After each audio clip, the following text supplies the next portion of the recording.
और मैंने आपको जो स्पाइनल कॉर्ड के स्ट्रक्चर के बारे में पढ़ाया था वो एक बार आप मुझे बता दीजिए। मैंने आपको पढ़ाया था स्पाइनल कॉर्ड, और स्पाइनल कॉर्ड के बारे में पढ़ाया था कि इसके पास दो पोर्शन है, एक डॉर्सल और एक वेंट्रल। कौन सा फिशर ज़्यादा लॉन्ग है बेटा? वेंट्रल।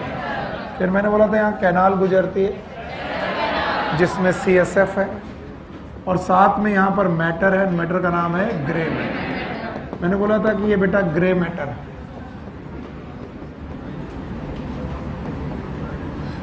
इसके अलावा पेरिफेरल पोर्शन है जहां पर आपको मिलेगा white matter. So you have two type of matter, one is known as grey matter, another one is known as white matter. फिर मैंने बोला था ग्रे मैटर और व्हाइट मैटर में आपको रिसेप्टर से कुछ बेटा नर्व्स मिलेंगी जो रिसेप्टर से चलेंगी और सेंसरी होगी। मैंने याद कराया था DS, डॉर्सल सेंसरी। और फिर मैंने बोला था मे बी यहाँ पर बीच में इंटर न्यूरॉन मिल जाए, और फिर यहाँ से आपको VM मिलेगा। What is VM? Ventral motor. और ये कहाँ पर जाएगा? इफेक्टर।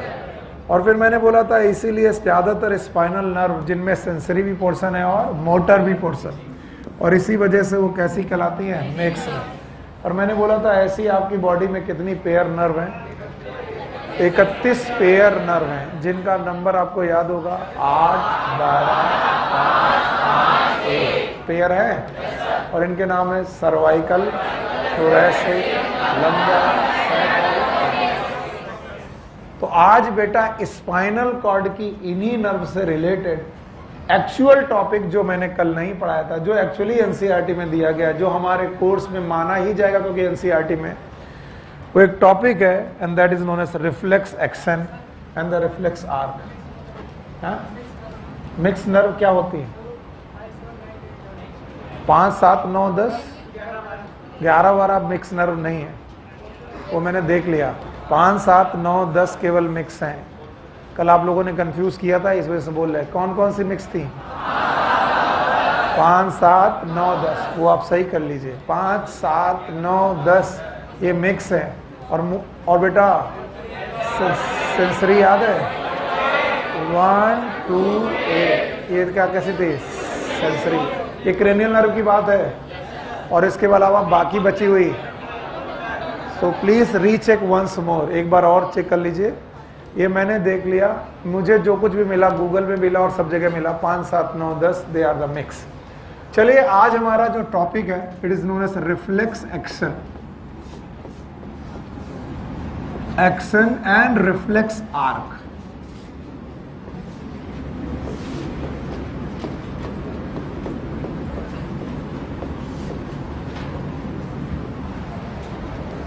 याद रखना हमारा आज छोटा सा टॉपिक है, that is known as reflex action and reflex arc. Rajan ध्यान दो इधर।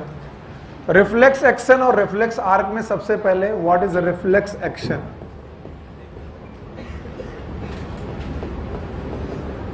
अगर आपसे कभी कोई पूछे व्हाट इज रिफ्लेक्स एक्शन, तो आप बताएंगे reflex action is a response.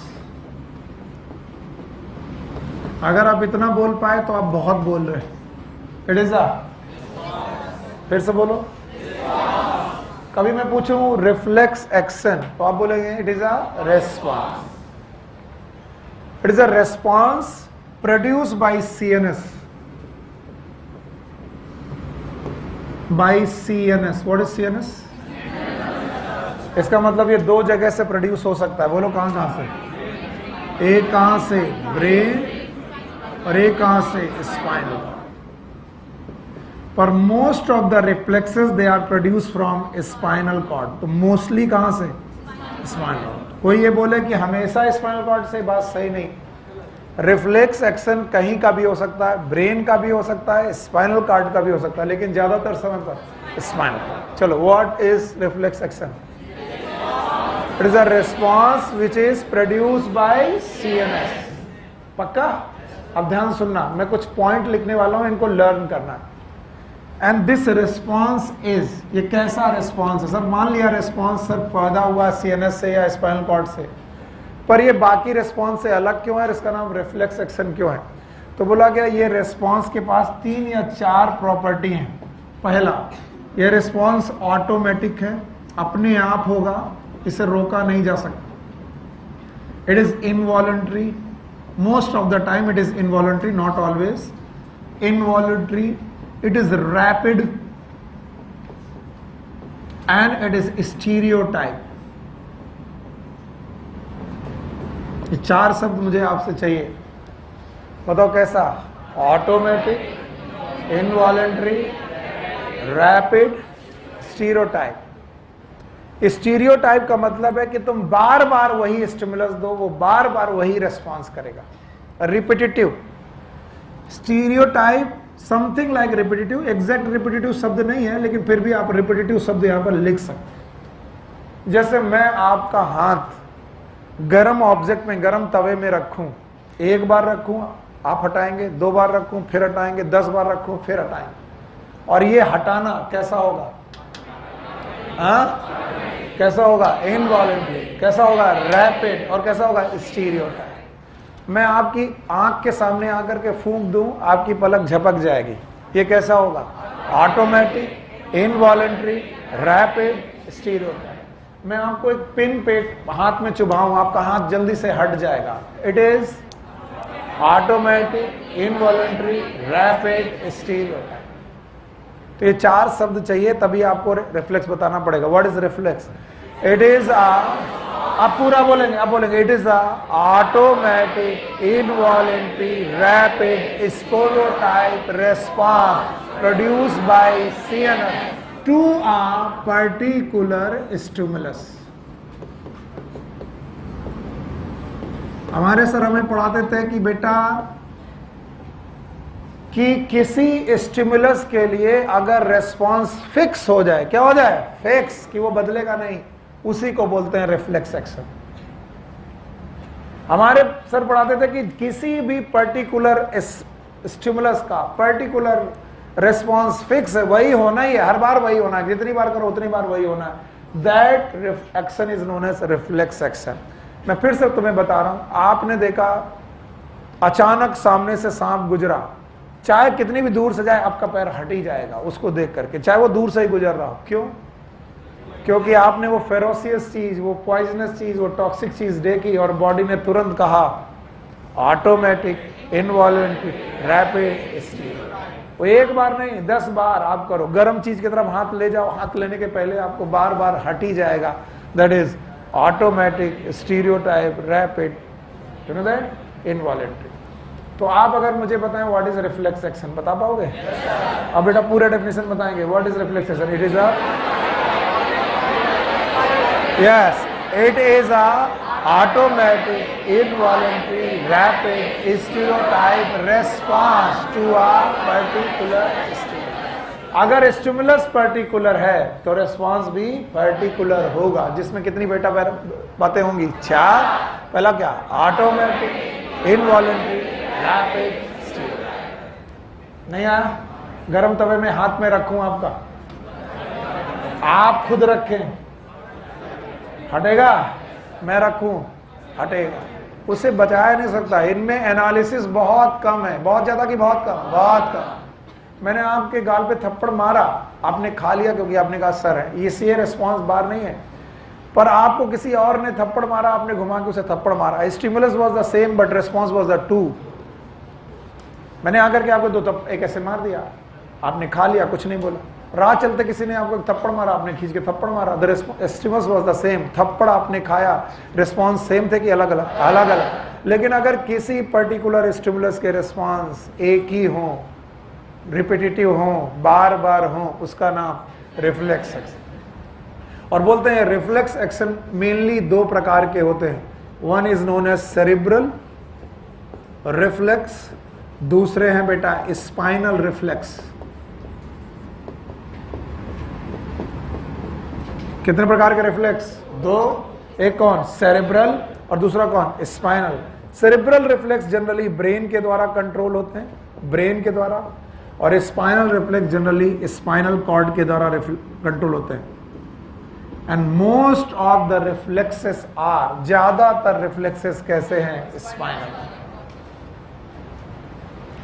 Most of the reflexes are spinal reflexes और इन्हीं स्पाइनल रिफ्लेक्सेस में से एक रिफ्लेक्स आपकी बॉडी में दिया गया है, आपकी बुक में दिया गया है, it is known as knee jerk reflex, जो आपकी बुक में दिया गया।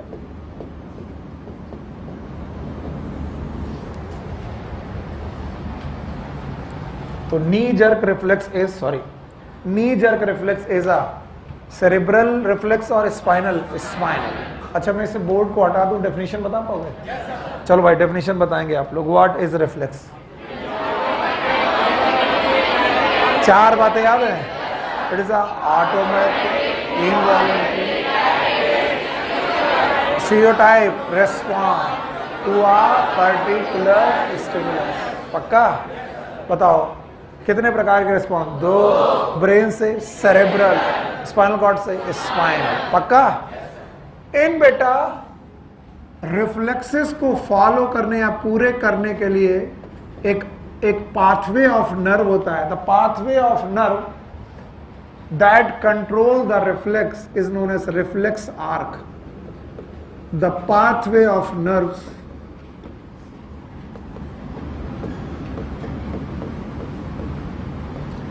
which control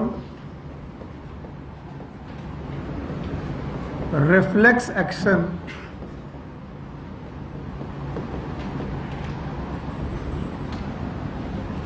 is known as reflex arc। अभी था रिफ्लेक्स एक्शन, अब आया रिफ्लेक्स आर्क। कोई पूछे व्हाट इज रिफ्लेक्स आर्क, बता पाओगे?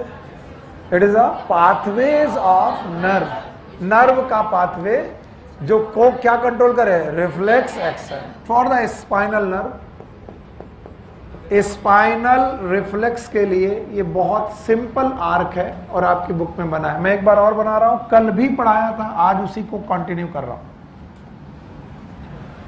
बोलते हैं if there is a structure known as spinal cord. बताइए, दो रीजन थे, एक डॉर्सल और एक वेंट्रल। अच्छा, बीच में कैनाल थी? कैनाल का नाम? हाँ, थैंक यू वेरी मच। यहां पर मैटर था, बोलो क्या नाम था? Grey matter. हाँ, ग्रे मैटर। तो बताइए ये वाला मैटर कौन सा है? Grey matter. बाकी बोलते हैं कि स्पाइनल रिफ्लेक्स में जो रिफ्लेक्स आर्क है वो कैसा है? बोलते हैं आप एक रिसेप्टर से चलिए। अब किसी को बताना पड़ेगा कि रिसेप्टर क्या है, तो मेरी हालत फिर से खराब हो जाएगी। रिसेप्टर याद है? yes, जो स्टिमुलस को क्या करते हैं? रिसीव। और स्टिमुलस याद है? एनी चेंज इन फिजिकल, आपके एनवायरनमेंट में कोई भी बदलाव होगा, स्टिमुलस कहलाएगा। उस स्टिमुलस को किसने बेटा रिसीव किया?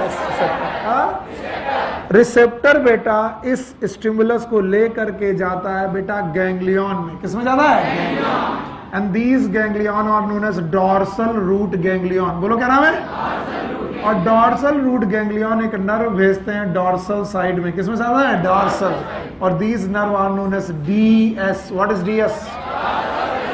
क्या ये सेंसरी नर्व है? Yes sir. और जिस गैंग्लियन से होकर गुजरे इसका नाम डॉर्सल रूट गैंग्लियन। फिर से बोलो, डॉर्सल। और बताओ डॉर्सल रूट गैंग्लियन से नर्व कहां अंदर घुसी? Spinal cord. और जो नर्व अंदर घुसी उसका नाम इफरेंट की अफरेंट? अफरेंट। इफरेंट। और क्या अफरेंट का दूसरा नाम याद है? नाम बताओ? सेंसरी। हाँ, सेंसरी। पाथवे देख रहे हो? बोलो, पहले बोलना पड़ेगा रिसेप्टर, फिर सेंसरी नर्व, फिर बोलो सेंसरी नर्व, फिर स्पाइनल कॉर्ड, फिर बोलो स्पाइनल। और इस स्पाइनल कॉर्ड में पड़े हो सकते हैं इंटर न्यूरॉन। पड़े ही होंगे ये जरूरी? हो भी सकते हैं, नहीं भी हो सकते। इसमें पड़ा होगा इंटर न्यूरॉन। ये पड़े ही हो हमेशा जरूरी नहीं है, इंटर न्यूरॉन। और इन इंटर न्यूरॉन के साथ जंक्शंस बनेंगी जिन्हें बोलेंगे सिनैप्स। बोलो क्या? तो एक सिनैप्स बनेगा सेंसरी और इंटर न्यूरॉन के बीच में, और दूसरा बेटा सिनैप्स बनेगा एक दूसरी नर्व के बीच में। That nerve is known as motor nerve. फिर से बोलो। और मोटर नर्व इज अफरेंट की इफरेंट? इफरेंट।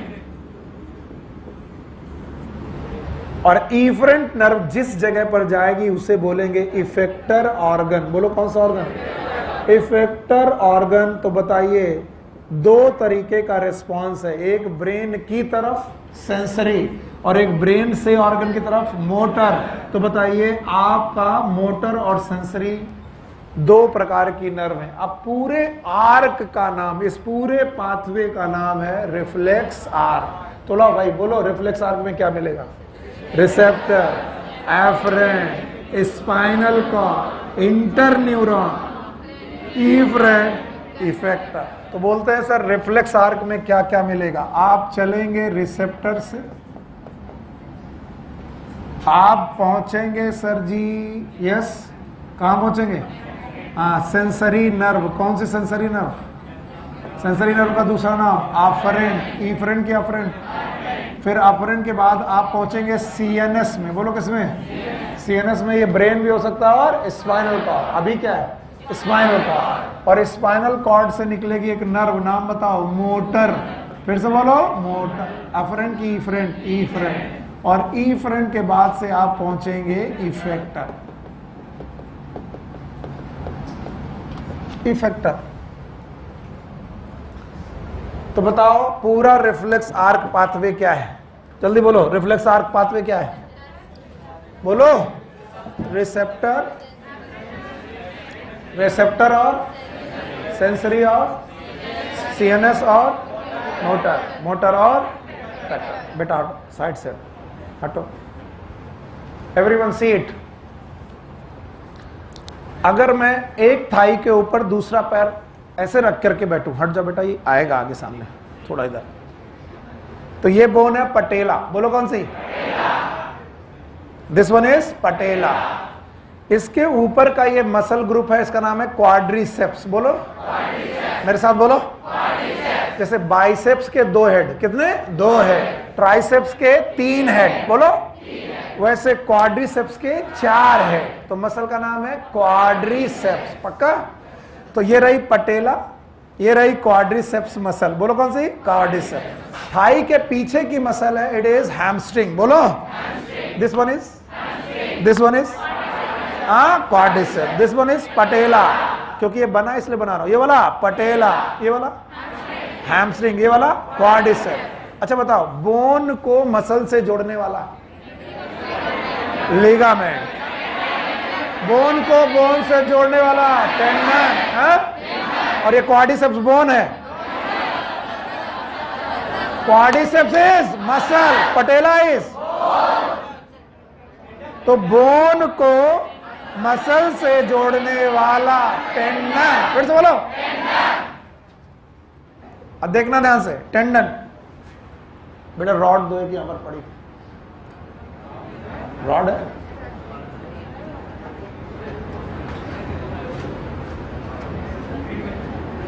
ना ला,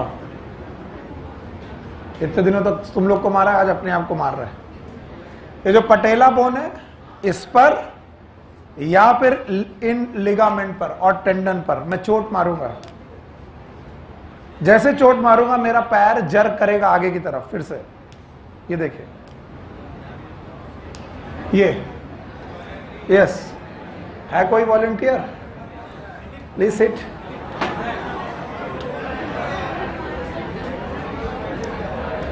बैठिए, एक पैर दूसरे के पैर में।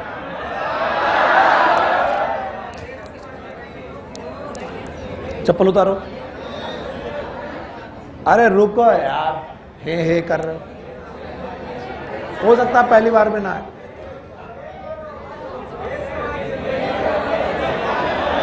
वाह, ये तुम कंट्रोल कर रहे हो कि अपने आप हो रहा है? अपने आप हो रहा। अरे भाई ज्यादा नहीं मार सकता, ज्यादा मारूंगा तो टेंडन टूट सकता है, इसलिए स्लोली मार रहा हूं, इसलिए स्लोली जर्क आ रहा है। ये देखिए, अब ये तो मैंने नहीं किया तो तुम कह सकते हो सर खुद ही कर रहे थे, ये इसने खुद किया है।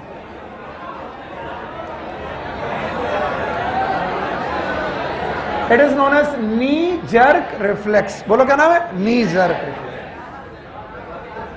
हाँ, अब सबको करना है। घर जाओ, एक दूसरे को बैठा लो और मारो और फील करो। वंस मोर, बस आखिरी बार और। ये मैं खुद नहीं कर रहा हूं, जो तुम्हें लगे कि सर दिखाने के लिए कर रहे, इसीलिए एक वॉलंटियर को बुलाया था।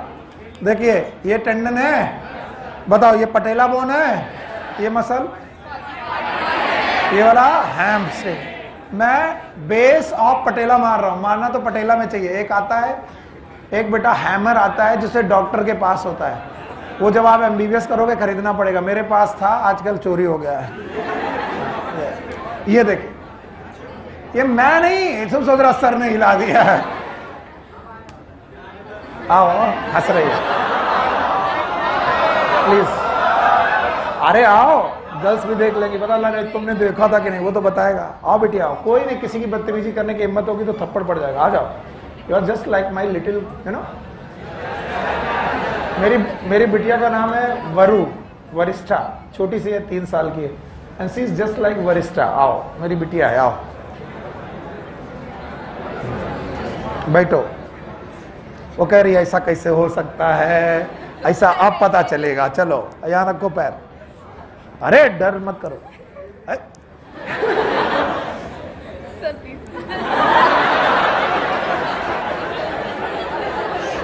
जाओ जाओ जाओ जाओ। ये भी एक रिफ्लेक्स था, इसको बोलते हैं फियर रिफ्लेक्स। सर प्लीज,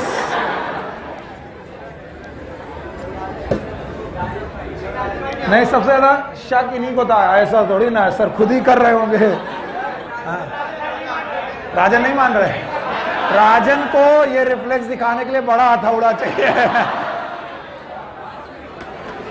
अच्छा अब सुनो, बस हो गई पढ़ाई। तुम लोग को ऐसे काम बड़े अच्छे लगते हैं, and whenever teacher do such type of things, क्या पढ़ाया भाई। अबे कुछ नहीं पढ़ाया मैंने, पढ़ाया इसे बोलते हैं, पढ़ाना इसे बोलते हैं। This is known as hamstring, this is, अब मेरे साथ बोलना, इट इज एक्सटेंशन, बोलो इट इज फ्लेक्शन, बोलो। दो जब आपस में जब दो हड्डियां आपस में एक दूसरे के सामने फोल्ड, बोलो फ्लेक्शन। फिर तो बोलो आगे। अब सुनना, ये कॉन्ट्रैक्ट हुई तो फ्लेक्शन, ये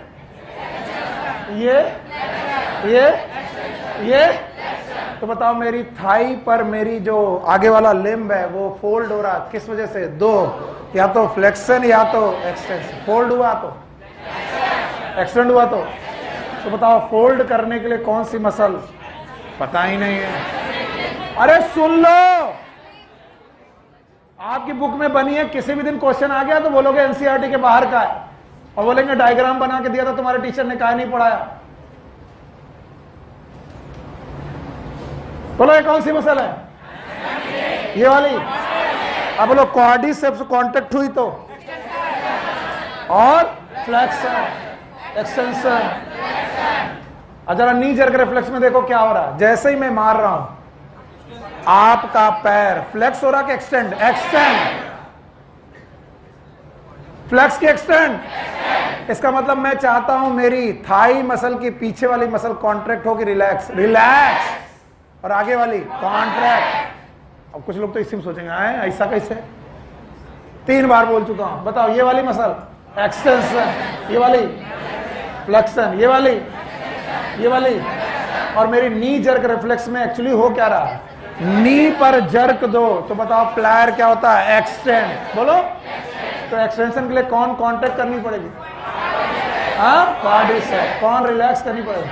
अगर मैंने दोनों को कांटेक्ट कर दिया तो बेटा स्पाज्म हो जाएगा। इससे रिलैक्स करो, इससे कांटेक्ट करो, इससे रिलैक्स करो, इससे कांटेक्ट करो, क्या होगा? फ्लेक्शन। यस और नो? तो बताओ हमारे पास एक रिफ्लेक्स है जिसका नाम है नी जर्क रिफ्लेक्स। 5 मिनट बर्बाद कर दिए उसे समझाने के लिए, अब भी नहीं आया तो गड़बड़ हो जाएगा। कौन सी बोन? पता नहीं। पटेला। कैसे बोलो?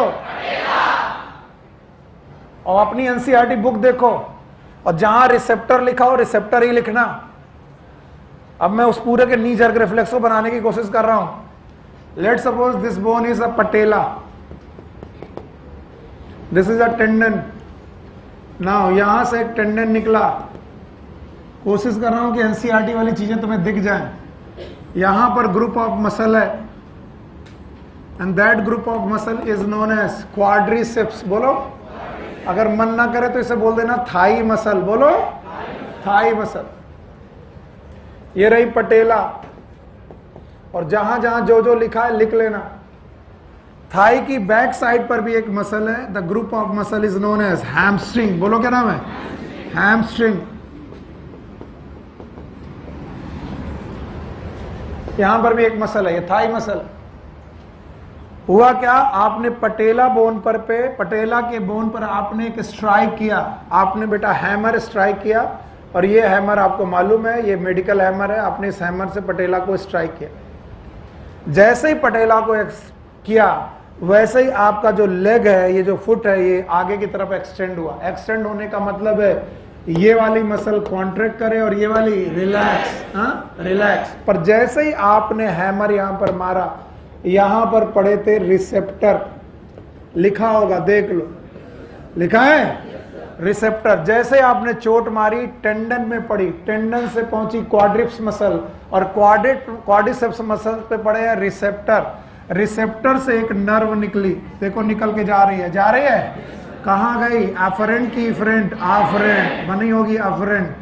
आफरेंट नर्व गई और ये बेटा घुसी आपके स्पाइनल कॉर्ड में। चलिए बनाइए स्पाइनल कॉर्ड, हो सकता है कि बनी जाए तुम्हारा काम। चलो पहले स्पाइनल कॉर्ड बनाओ, बीच में कैनाल, सेंट्रल कैनाल, डॉर्सल की वेंट्रल, डॉर्सल, ये वाला वेंट्रल। अच्छा बताओ जल्दी जल्दी मुझे बताओ, ये वाला मैटर कौन सा है, ग्रे मैटर, और ये वाला व्हाइट मैटर। यहाँ पर एक गैंग्लियन बना है, क्या लिखा है, डॉर्सल रूट गैंग्लियन, बना है कि नहीं, नहीं लिखा है। हाँ, तो जो भी मैं पढ़ा रहा हूँ एनसीईआरटी के बाहर नहीं है, आपकी एनसीईआरटी में लिखा है। ये बात और है कि थ्योरी में नहीं लिखा। डॉर्सल रूट गैंग्लियन में आपकी एफरेंट नर्व एंट्री कर गई। एफरेंट नर्व एंट्री करने के बाद पहुंची और इसने 2 ब्रांचेस निकाली। देखोगे ध्यान से तो नीली नीली कलर की 2 ब्रांचेस निकली हैं।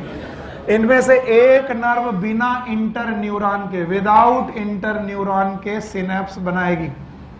ये बिना इंटर न्यूरॉन के सिनेप्स बनाएगी और वेंट्रल साइड से निकलेगी और फिर से घुस जाएगी इसी मसल में। मसल का नाम है क्वाड्रिसेप्स, फिर से बोलो। तो क्वाड्रिसेप्स इफेक्टर भी काम करेगी और रिसेप्टर भी काम करेगी। पहला काम ये रहा इफेक्टर। फिर दूसरा बेटा जो कनेक्शन बना है वो इंटर न्यूरॉन के साथ बना है, लिखा होगा इंटर न्यूरॉन, लिखा है, कुछ नहीं देख पा रहे हो, इंटर न्यूरॉन लिखा है। फिर इंटर न्यूरॉन के साथ यहां से दूसरी मसल तो दूसरी नर्व चलेगी, और ये जो दूसरी नर्व चलेगी ये जाएगी आपके हैमस्ट्रिंग ग्रुप ऑफ मसल पे, बोलो कहाँ, हैम।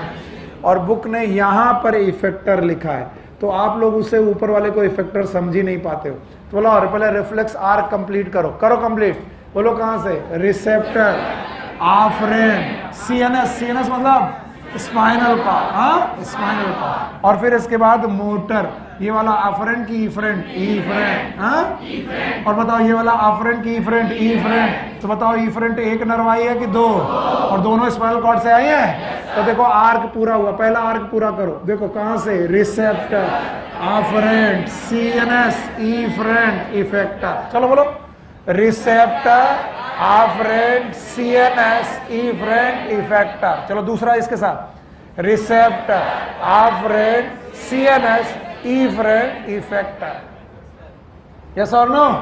अब ध्यान सुनना, अब इस वाले इफरेंट ने हैमस्ट्रिंग मसल को इनहिबिट किया। इनहिबिट किया इसका मतलब इनहिबिटरी रिस्पॉन्स, मतलब ये कॉन्ट्रैक्ट करें कि रिलैक्स, रिलैक्स। और इस मसल को बेटा स्टिमुलेट किया है। स्टिमुलेट का मतलब है बेटा ये कॉन्ट्रैक्ट करे कि रिलैक्स, कॉन्ट्रैक्ट। तो बताओ ये मसल कॉन्ट्रैक्ट हुई, ये मसल कॉन्ट्रैक्ट हुई तो क्या खिंचा, पटेला, पटेला खींचा तो नीचे वाली बेटा ने मसल्स खींची। बताओ पैर क्या हुआ, एक्सटेंड, बोलो एक्सटेंड, घर जाके करना। बताओ 2 प्रकार के movement, one is flexion, extension, flexion, extension. Flexion के लिए कौन सी मसल, हैमस्ट्रिंग, एक्सटेंशन के लिए क्वाड्रिसेप्स। तो इस तरीके से आपके पास आर्क बना, और इस आर्क का नाम है रिफ्लेक्स आर्क। और आप जितनी बार मारोगे उतनी बार एक्सटेंड होगा। ऐसा नहीं कि सुनील सर मार रहे हैं पैर नहीं हिलना चाहिए, मैं इनको बैठा दूं, मैं मार रहा हूं पैर नहीं हिलना चाहिए, बोले नहीं सर वो तो हिलेगा, क्योंकि जैसे ही हथौड़ा पड़ेगा ये पूरा आर्क अपने आप काम करेगा। और 4 बातों पर, बोलो याद है, पहला ऑटोमेटिक, ये रोक नहीं सकते, इनवॉलेंट्री, रैपिड,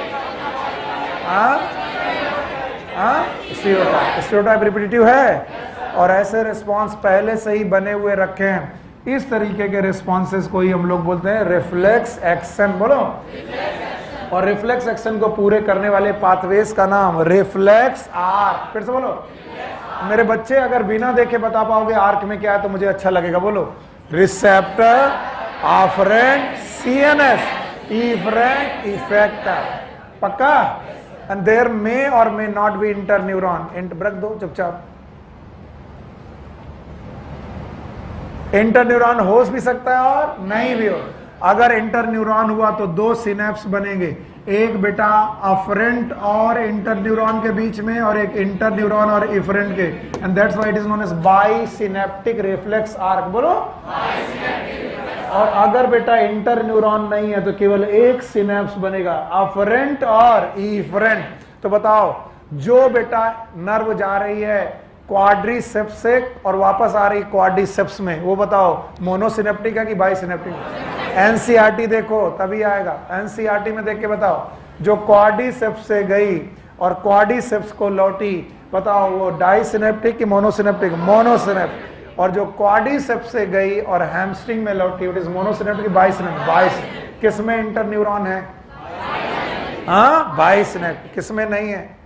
मोनोसिनेप्टिक। और जिस दिन भी ये क्वेश्चन बना, पता नहीं कब बनेगा, जिस दिन छक जाएंगे नॉर्मल क्वेश्चन बनाते बनाते, उस दिन वो डायग्राम में घुसेंगे और उस दिन पूछेंगे और तुम बोलोगे सर ये तो एनसीईआरटी में लिखा ही नहीं है, तो वो बताएंगे देखो एक है मोनोसिनेप्टिक और एक है बाइसिनेप्टिक। इवन वो ये तक पूछ सकते हैं कि बताओ किस रिफ्लेक्स आर्क में इंटरन्यूरॉन का काम है? कौन से वाले में? हैमस्ट्रिंग वाले में कि क्वाड्रिसेप्स वाले में? हाँ, हैमस्ट्रिंग।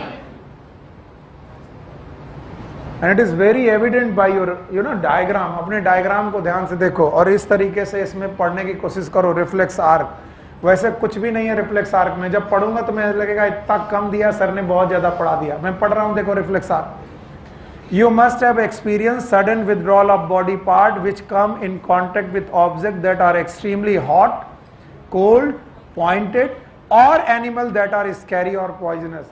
आप किसी खतरनाक जानवर को देख लो, नुकीली चीज पे हाथ पड़ जाए, गर्म चीज पे हाथ पड़ जाए, ठंडी चीज पे हाथ पड़ जाए, अचानक आपका हाथ विथड्रॉ हो जाता है या पैर विथड्रॉ हो जाते हैं। Okay, the entire process of response to a peripheral nervous stimulus occur involuntary without conscious effort or thought and require the involvement of part of central nervous system is known as reflex arc। मैंने इसके 4 point बोले थे, याद है? It was rapid, involuntary, अच्छा ये अपने आप होगा और हमारा इस पे कोई कंट्रोल नहीं, रैपिड होगा। आगे चलिए, अगला पॉइंट पढ़ रहा हूं मैं। The reflex pathway comprises at least, कम से कम क्या चाहिए?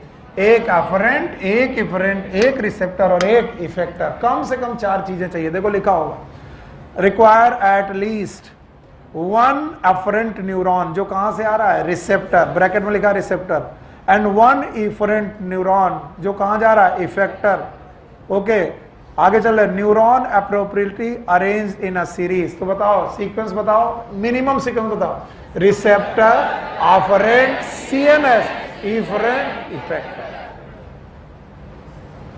आगे लिखो, आगे क्या लिखा हुआ? The afferent neuron receive a signal from the sensory organ and transmit the impulse via dorsal nerve root into CNS. What it is? Dorsal root ganglion. आ गया? What is DSVM? Dorsal sensory. Pal साहब कहाँ हो? DSVM, dorsal sensory ventral motor. याद आया? आगे चलो, at the level of spinal cord the efferent neuron then carries signal from CNS to the effector. The stimulus and response thus form a reflex arc shown below in the knee jerk reflex। नाम भी दिया है, बोलो क्या नाम है? knee jerk reflex। You should carefully study। और उन्होंने बोल दिया you should, हाँ, क्योंकि किसी भी दिन क्वेश्चन पूछेंगे डायग्राम से। Carefully study to understand the mechanism of knee jerk reflex. और किसी ने इसमें लिखा है भयंकर इंपॉर्टेंट। दुनिया में हर चीज इंपॉर्टेंट है, चाहे वो भयंकर हो। ये क्या लिखने का तरीका है? भयंकर क्योंकि आता नहीं है। अच्छा, उन्होंने बोला यू शुड स्टडी केयरफुली। कैसे? केयर। और तुम केयरफुली स्टडी कर पाओगे? नहीं। बताओ, कौन सी मसल है ये? क्वाड्रिसेप्स। केयरफुली में पढ़ा, ये कौन? क्वाड्रिसेप्स। ये हैम्स्ट्रिंग, ये वाली पटेला है। पटेला बोन के नीचे मारा, एक्सीडेंट हुआ, कौन कॉन्ट्रैक्ट हुई? क्वाड्रिसेप्स। कौन रिलैक्स हुई? हैमस्ट्रिंग। रिफ्लेक्स का नाम नी जर्क रिफ्लेक्स। एक मोनोसिनेप्टिक है और एक बाइसिनेप्टिक। इंटरन्यूरॉन किसकी तरफ जा रहा है? बाइसिनेप्टिक। कौन सी मसल की तरफ? हैमस्ट्रिंग। तो डायग्राम में केयरफुली का मतलब समझ लो, देख लो, कभी भी आ सकता है। हटा दें? हटा दे रहे। अब सुनो, reflex can be of two type. ये एक्स्ट्रा है, पढ़ा दें? नहीं सर, पढ़ाएंगे तो है ही है, क्वेश्चन आता है। रिफ्लेक्स दो प्रकार के होते हैं। Reflex action can be of two types. One is known as unconditional reflex.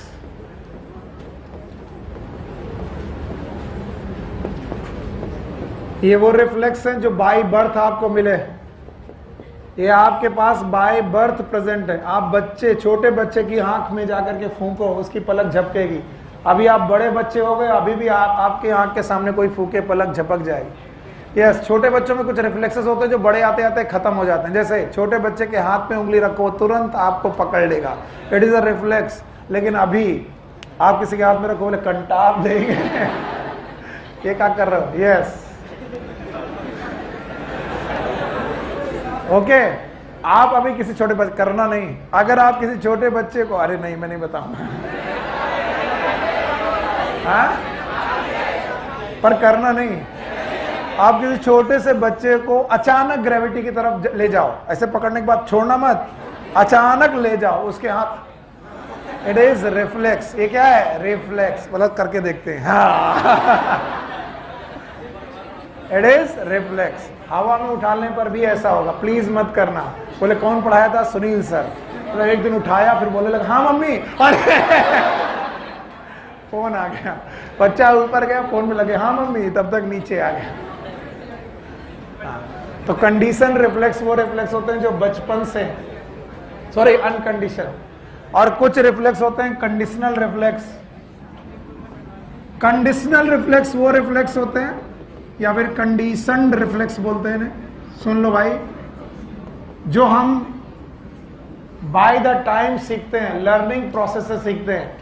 Condition reflex के जनक थे पावलोव, डॉक्टर पावलोव। नाम सुना होगा? नहीं सुना? वो कुत्ते को खाना देते थे और खाना देते ही कुत्ते की लार टपकती थी। ये तो ऑब्वियस है। सुन लो पहले, पूरा हमें करने दो, तुम मत करो। नहीं, तुमको घंटी याद रहेगी और कुत्ता नहीं याद रहेगा। देखो ये तो नॉर्मल प्रोसेस है। कुत्ते के सामने खाना रखो, सलाइवेशन होना, it's a normal reflex. Sir आपने कुत्ते को खाना दिया, उसका लार टपक गई। अब वो करते क्या थे कि जब भी वो खाना देते थे घंटी बजाते थे। खाना दिया, घंटी बजाया, तो कुत्ते ने देखा ओके खाना आ रहा, लार टपकी। अगली बार घंटी बजाई, खाना दिया, फिर लार टपकी। घंटी बजाई, खाना दिया, सलाइवेशन होता रहा। एक समय ऐसा आया कुत्ता घंटी के साथ रिलेट कर गया, उसको लग रहा कि घंटी बजने पे खाना मिलता है। अब पावलोव ने खाना देना बंद कर दिया और केवल घंटी बजाए, सलाइवेशन। घंटी बजाए, सलाइवेशन। खाना देख के सलाइवेशन इज गुड, लेकिन घंटी बजा करके सलाइवेशन इज कंडीशनड रिफ्लेक्स। तो उन्होंने कहा मैंने अपने कुत्ते को कंडीशन कर दिया कि जब घंटी बजेगी सलाइवेशन होगा। ये बताया बचपन से था? बचपन से खाना देख करके सलाइवेशन था, लेकिन बाद में आकर घंटी बजाने से रिफ्लेक्स हो गया। इसका मतलब एक कंडीशन रिफ्लेक्स है। कंडीशन रिफ्लेक्स में कुछ रिफ्लेक्सेस हैं, जैसे कि ड्राइविंग, साइकिलिंग। जब आपने पहली बार साइकिल चलाई थी, कितने लोगों ने साइकिल चलाना सीखा है कभी भी? अच्छा, गुड, वेरी गुड। पर दुनिया की सबसे खतरनाक सवारी है साइकिल। ये अपना अपना बचपन याद करो। पापा कहते थे पागल पैडल देख, तो तुम पैडल देखते थे। फिर वो कहते सामने देख, तो तुम पैडल सामने देखते थे। अभी वो थप्पड़ मारते थे, तो तुम कंफ्यूज, प्रॉब्लम क्या है पापा? कभी कहते हो पैडल देखो, कभी कहते हो सामने, बोले तो सामने देखो और पैडल चल रहा है, और तब तक तुम भूल गए कि पैर भी चलाना है। अच्छा, 2-3 दिन तक तो आपने ऐसा किया, एक दिन अचानक आपके पापा ने आपको छोड़ दिया साइकिल के साथ, बोले पापा, एक दिन तो पापा पे he was the learning process. लेकिन एक समय जब आप चलाने लगे और जब आप चलाना सीख गए, एक हाथ, आजकल जो हो रहा है, एक हाथ से हाथ पकड़ा है, कई बार दोनों हाथ पकड़े, एक में मोबाइल, एक में खाना, साइकिल चल रही, बतिया भी रहे। जब कार चलाना सीखते हैं तो अक्सर क्या होता है कि बंदे से बोलो एक्सीलरेटर लो, ब्रेक लेता है, और सामने आएगी दीवार, अरे ब्रेक मार, वो एक्सीलरेटर दबा, गाड़ी रुकने की बजाय धड़ा। पर एक समय ऐसा आता है कि सुनील सर बेटा मोबाइल में बात भी कर रहे हैं, क्वेश्चन भी डिस्कस कर रहे हैं, ब्रेक भी लग रही है, स्टीयरिंग भी चल रही, साथ में बगल में कोल्ड ड्रिंक भी रखी पी रहे, अचानक इतनी चीजें, इट इज कंडीशन्ड रिफ्लेक्स। और सुनो, ये सारी बातें इसलिए बता रहा हूं कि condition reflex can be learn. और हमारे सर हैं, गुरुदेव हैं, वो कहते हैं कि सुनील, जिस दिन तुम्हारी स्टडी रिफ्लेक्स में आ जाएगी, सिलेक्शन हो जाएगा। जिस दिन मैं क्वेश्चन पूछूं और रिपीटेटिव जवाब वही है, इतना भयानक लर्न है भाई साहब कि क्वेश्चन पूछा नहीं, जवाब फट से, it is known as reflex. कई बार मैं पढ़ाते पढ़ाते पूछता किसी और से हूं, पूछता हूं राजन से, आवाज उधर से आती, because it go into reflex. वो समझ नहीं पा रहा कि राजन से पूछा जा रहा हो, किसी ने बोल दिया जवाब, क्योंकि आपके रिफ्लेक्स में आ गई। और चीजें रिफ्लेक्स में तभी आती हैं जब आप रिपीटेटिव हो। क्या हो? रिपीटेटिव। बताओ, पावलोव ने खाना एक बार दिया था कि बार बार? तो याद रखना, अगर आप रिफ्लेक्स में चीजें चाहते हो कि आंसर अपने आप, देखते ही क्वेश्चन आंसर अपने आप आ जाए, सोचना ना पड़े, तो याद रखना आपको थोड़ा रिपीटेटिव होना पड़ेगा। और इसीलिए सुनील सर कहते हैं 1 विजन 3 रिवीजन। इससे आप क्या होते हो? रिपीटेटिव। और जब रिपीटेटिव होते हो तो आपकी चीजें धीरे धीरे रिफ्लेक्स में आती, समझ रहे हो? तो आपका रिवीजन, कई बार बोलते हैं बहुत अच्छा पढ़ा, सिलेक्शन नहीं होगा। जो लोग मुझसे बोलते हैं कि बहुत अच्छा पढ़ने के बाद बहुत अच्छे से रिवाइज किया, यकीन मानिए जिनका रिवीजन अच्छा है उनके सिलेक्शन के चांसेस सबसे ज्यादा हैं। और कुछ बच्चे तो मैंने ऐसे देखे जिनके टॉपिक बहुत अच्छे तैयार हैं, लेकिन उन्हें 1 हफ्ते पढ़ने मत दो एग्जाम के 1 हफ्ते पहले, वो कुछ भी नहीं कर पाते, क्योंकि कहते हैं सर 1 हफ्ता दे देते, बस रिवीजन एक बार कर लेते, चीजें हमें सही से मिल जाती। और खुद अपने आप से पूछो, तुम्हें कुछ टॉपिक हैं जो हर बार भूल जाने हैं, लेकिन तुम्हें केवल आधा घंटा दे दिया जाए, उन टॉपिक के वो फॉर्मूले तुम्हें दिख जाए, एंड देन आपको लगता है अब पेपर सही जाएगा। और अगर वो ना देखने दिया जाए तो आपका पेपर सही जाता है कि खराब। मैं फिर आपसे बोल रहा हूं, कैसे भी करो, मेरे साथ करो, अपने साथ करो, किसी और के साथ करो, रिवीजन जरूर करो चीजों का। सिलेक्शन नहीं होगा बिना रिवीजन।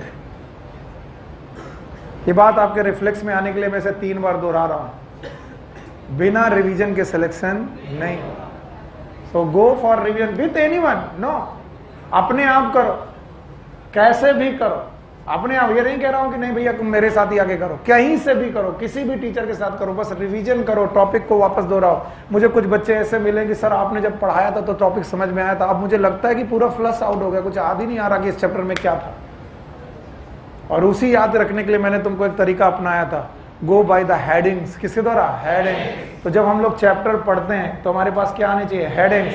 जैसे हमने 2 चैप्टर 2 दिनों में रिवाइज किए, तो लिविंग वर्ड में क्या हमारी सारी हेडिंग्स जेब में है? यस। क्या हमने रिवीजन किया बायोलॉजिकल क्लासिफिकेशन का? क्या हमारे पास हेडिंग है? तो जो हेडिंग्स आपके दिमाग में चलेंगी वो बार बार आपको रिवाइज कराएंगे और आप उस प्रोसेस में आएंगे जिसका नाम है 1 vision 3। You got my point? तो बताओ, रिफ्लेक्स कितने प्रकार के थे? 2। एक कौन? अनकंडीशन और एक कंडीशन, जो बचपन से मिला अनकंडीशन, और जो बाद में लर्न किया। बताओ, driving is condition, cycling is condition, लेकिन बेटा जो आपका नी जर्क है अनकंडीशन। बोलो अनकंडीशन। चलिए इसके बाद नर्वस सिस्टम खत्म हो जाता है, आगे टॉपिक आता है सेंसरी रिसेप्शन। सेंसरी रिसेप्शन, ये छोटा सा टॉपिक आता है, इसे समझिए। एंड प्रोसेसिंग, थोड़ा सा शब्द और लिखा है, सेंसरी रिसेप्शन एंड प्रोसेसिंग। वैसे हम लोगों ने अलग अलग प्रकार के ग्रंथों में पढ़ा है कि हमारे पास 5 ज्ञानेंद्रियां हैं। कितनी ज्ञानेंद्रियां? 5 ज्ञानेंद्रियां याद है? बोलो। अभी मैं उन 5 ज्ञानेंद्रियों के नाम यहां लिख रहा हूं, आप पहले उन्हें समझिएगा और फिर मुझे भी बताइएगा। ओके। सेंसरी रिसेप्शन में सबसे पहला टॉपिक आता है रिसेप्टर। मेरे बच्चे, इसका जवाब आपसे चाहिए मुझे। What is receptor? आप मुझसे बोलेंगे इट इज अ सेल, बोलो। इट इज अ टिश्यू, बोलो। It is a organ, it is a organ, बोलो। It is a tissue organ, फिर से बोलो। It is a cell tissue organ that can receive the stimulus and send it to the CNS। क्या? CNS। What is receptor? Please बोलिए। It is a cell tissue और organ, okay, which can receive the stimulus and can send it to CNS। और CNS में एक लोग कि 2 लोग? एक कौन? स्पाइनल कॉर्ड और एक brain. Those cells, those tissues, those organs are known as receptor। उन्हीं कोशिकाओं, उन्हीं टिश्यूज, उन्हीं ऑर्गन का नाम रिसेप्टर है। और वो रिसेप्टर टोटल आपकी बॉडी में 5 प्रकार के हैं। सबसे पहला रिसेप्टर जो आपको आना चाहिए, आप ध्यान से सुनेंगे, आएगा आपको, and it is known as tactile receptor.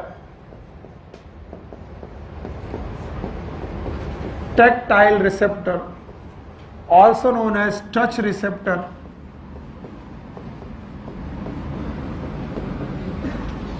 sometime they also convert into pain, yani pain receptor is a type of tactile receptor, touch receptor, and they are present in skin and muscles। skin mainly, touch receptor में pain तो हटा दो, केवल touch receptor समझो।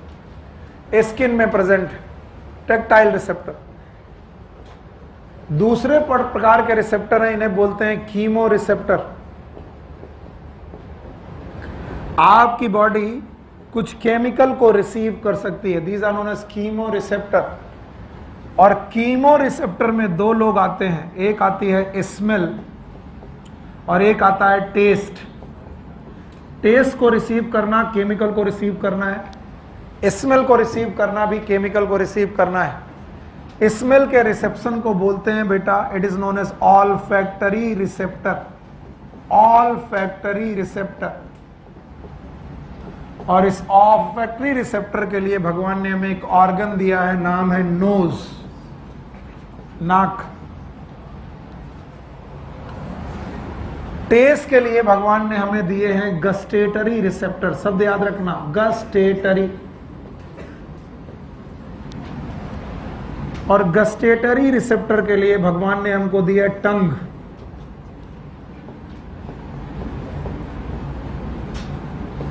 तो knows और टंग almost एक ही mechanism पे काम करते हैं, और वो मैकेनिज्म है कीमो रिसेप्शन की। इसलिए ध्यान सुन लो, जिस दिन तुम्हारी नाक बहुत तेजी से बंद होती है जुकाम की वजह से, उस दिन खाना भी अच्छा नहीं लगता। क्यों? क्योंकि बेटा नाक भी कीमो रिसेप्टर है और टेस्ट भी कीमो रिसेप्टर है। कारण वही है। आगे चलो, कीमो रिसेप्टर के बाद आता है photo receptor. Photo receptor that is known as light reception. यहां पर बेटा लाइट का रिसेप्शन है, और लाइट रिसेप्शन का मतलब है आप विजन देख कर पा रहे हैं, विजन। और विजन के लिए भगवान ने आपको एक ऑर्गन दिया है that is known as eye. So मेरे पास यही जगह बच जाती, मैं यहां लिख देता हूं। ओके, चौथे तरीके, पांचवें तरीके का रिसेप्शन है, it is known as sound reception और auditory reception. Auditory reception,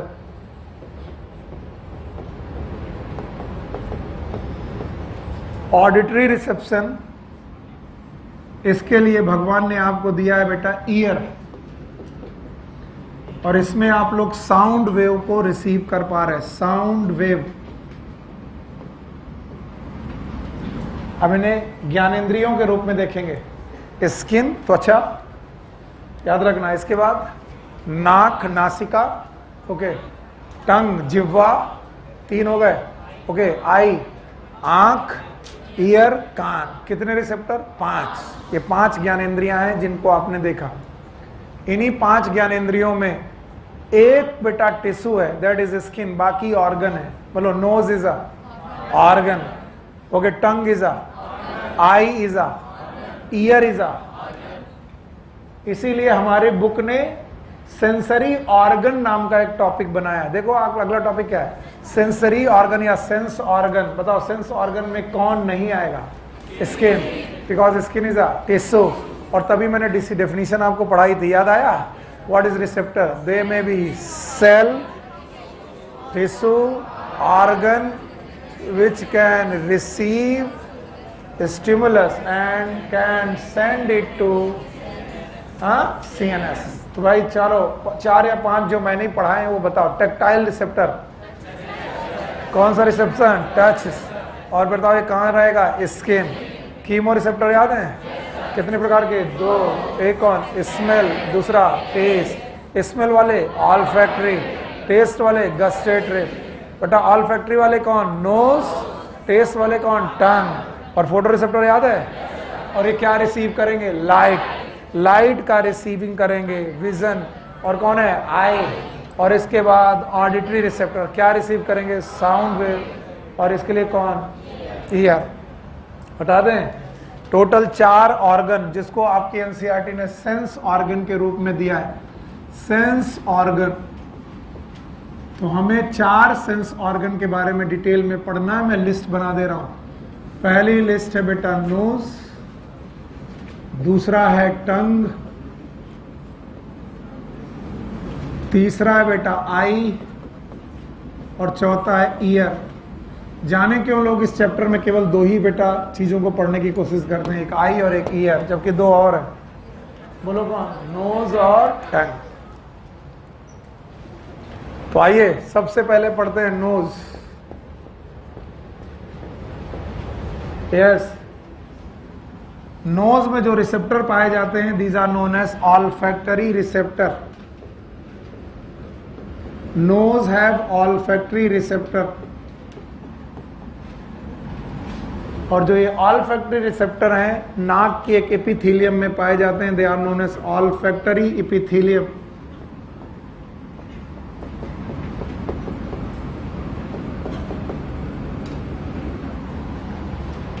So nose में पाए जाने वाले receptor they are known as olfactory receptor, और इनमें पाई जाती है epithelium, those known as olfactory epithelium.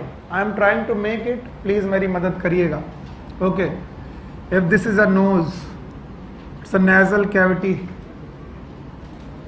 आगे ये वाला स्ट्रक्चर आपको मालूम है कि मैं क्या बनाने जा रहा हूं। यहां पर है पैलेट। बोलो क्या बेटा? पैलेट। मैंने लाइन खींची, not the real diagram, it is अ रे डायग्राम। रे डायग्राम में मैंने मान लिया ये पैलेट और ये माउथ वाला पोर्शन है, तो प्लीज आप इसे मान लीजिए कि माउथ वाला पोर्शन। इसी के ऊपर यहां पर है आई ऑर्बिट। बोलो क्या है? आई ऑर्बिट। और बेटा पीछे वाला पोर्शन, ऑर्बिट आगे इधर कहीं है और पीछे वाला पोर्शन। इसी पीछे वाले पोर्शन पे above side of the nasal cavity, nasal cavity के ऊपरी भाग में यहां पर बेटा एक एपिथेलियम पाई जाती है, that is known as olfactory epithelium.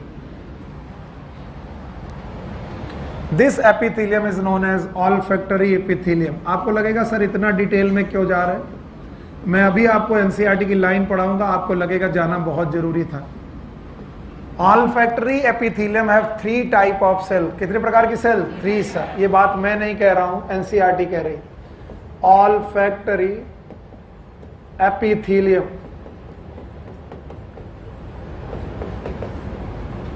Have 3 type of cell.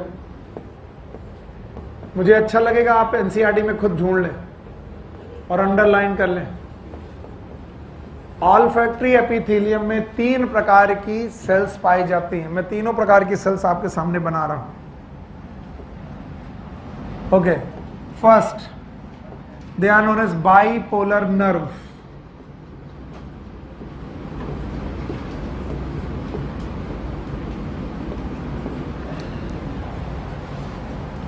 आपकी एनसीईआरटी में लिखा बाबू, अंडरलाइन मिला, ला पढ़ दें, नहीं कहो कहने बाहर से पढ़ा रहा, पढ़ो, पहले तुमको खुश कर दें। पेज नंबर 323, दूसरा paragraph. The nose contain mucus coated receptor which are responsible for receiving the sense of smell and care called as olfactory receptor. देखो क्या लिखा है, देखो क्या लिखा है, ऑल्फैक्टरी रिसेप्टर। आगे लिखा होगा these are made up of olfactory epithelium. बताओ ये क्या लिखा है, बोलो, ऑल्फैक्टरी एपिथेलियम लिखा हुआ है। आगे लिखा हुआ है olfactory epithelium. Okay, these are made up of, बोलो, 3 काइंड ऑफ सेल्स। और वो भूल के बताना कि कौन कौन सी सेल है। बस मैं वही गलती कर रहा हूं कि वो 3 सेल बताने की कोशिश कर रहा हूं।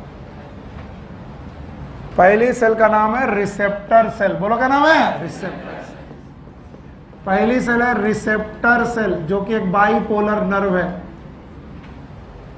सब बाइपोलर नर्व। रिसेप्टर सेल के साथ साथ हैं कुछ सेल्स जो बेटा बेस ऑफ द एपिथेलियम में प्रेजेंट है, and these are known as basal cells. तीनों सेल के नाम मैं पूछूंगा। एनसीईआरटी ने बोला 3 प्रकार की सेल, मैं तीनों प्रकार के नाम पूछूंगा। पहला बोलो रिसेप्टर सेल, दूसरा बेसल सेल, और तीसरे प्रकार की सेल हैं जो इन दोनों को सपोर्ट कर रही हैं, and these are known as supporting cell.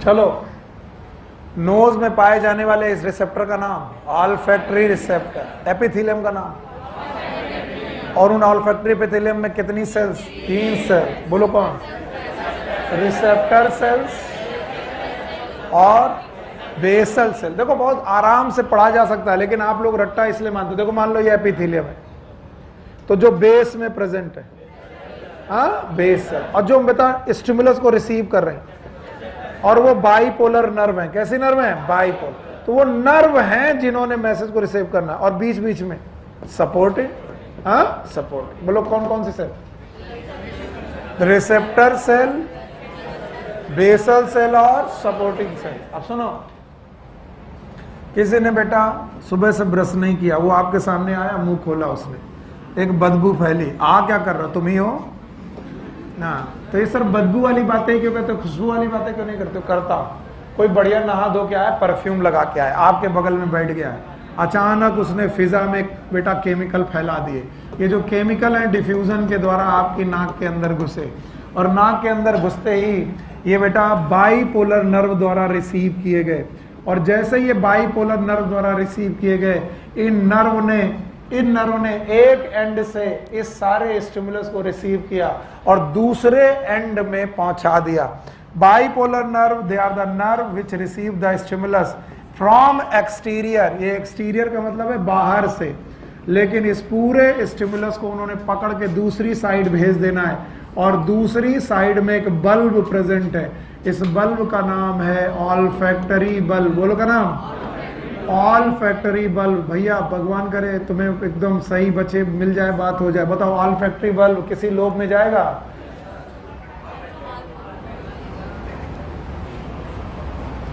Fore brain के 3 पार्ट।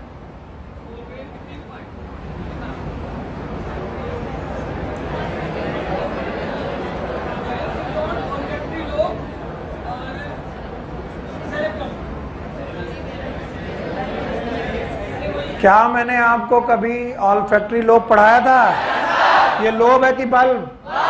ये लोब नहीं है, बल्ब है, याद रहेगा।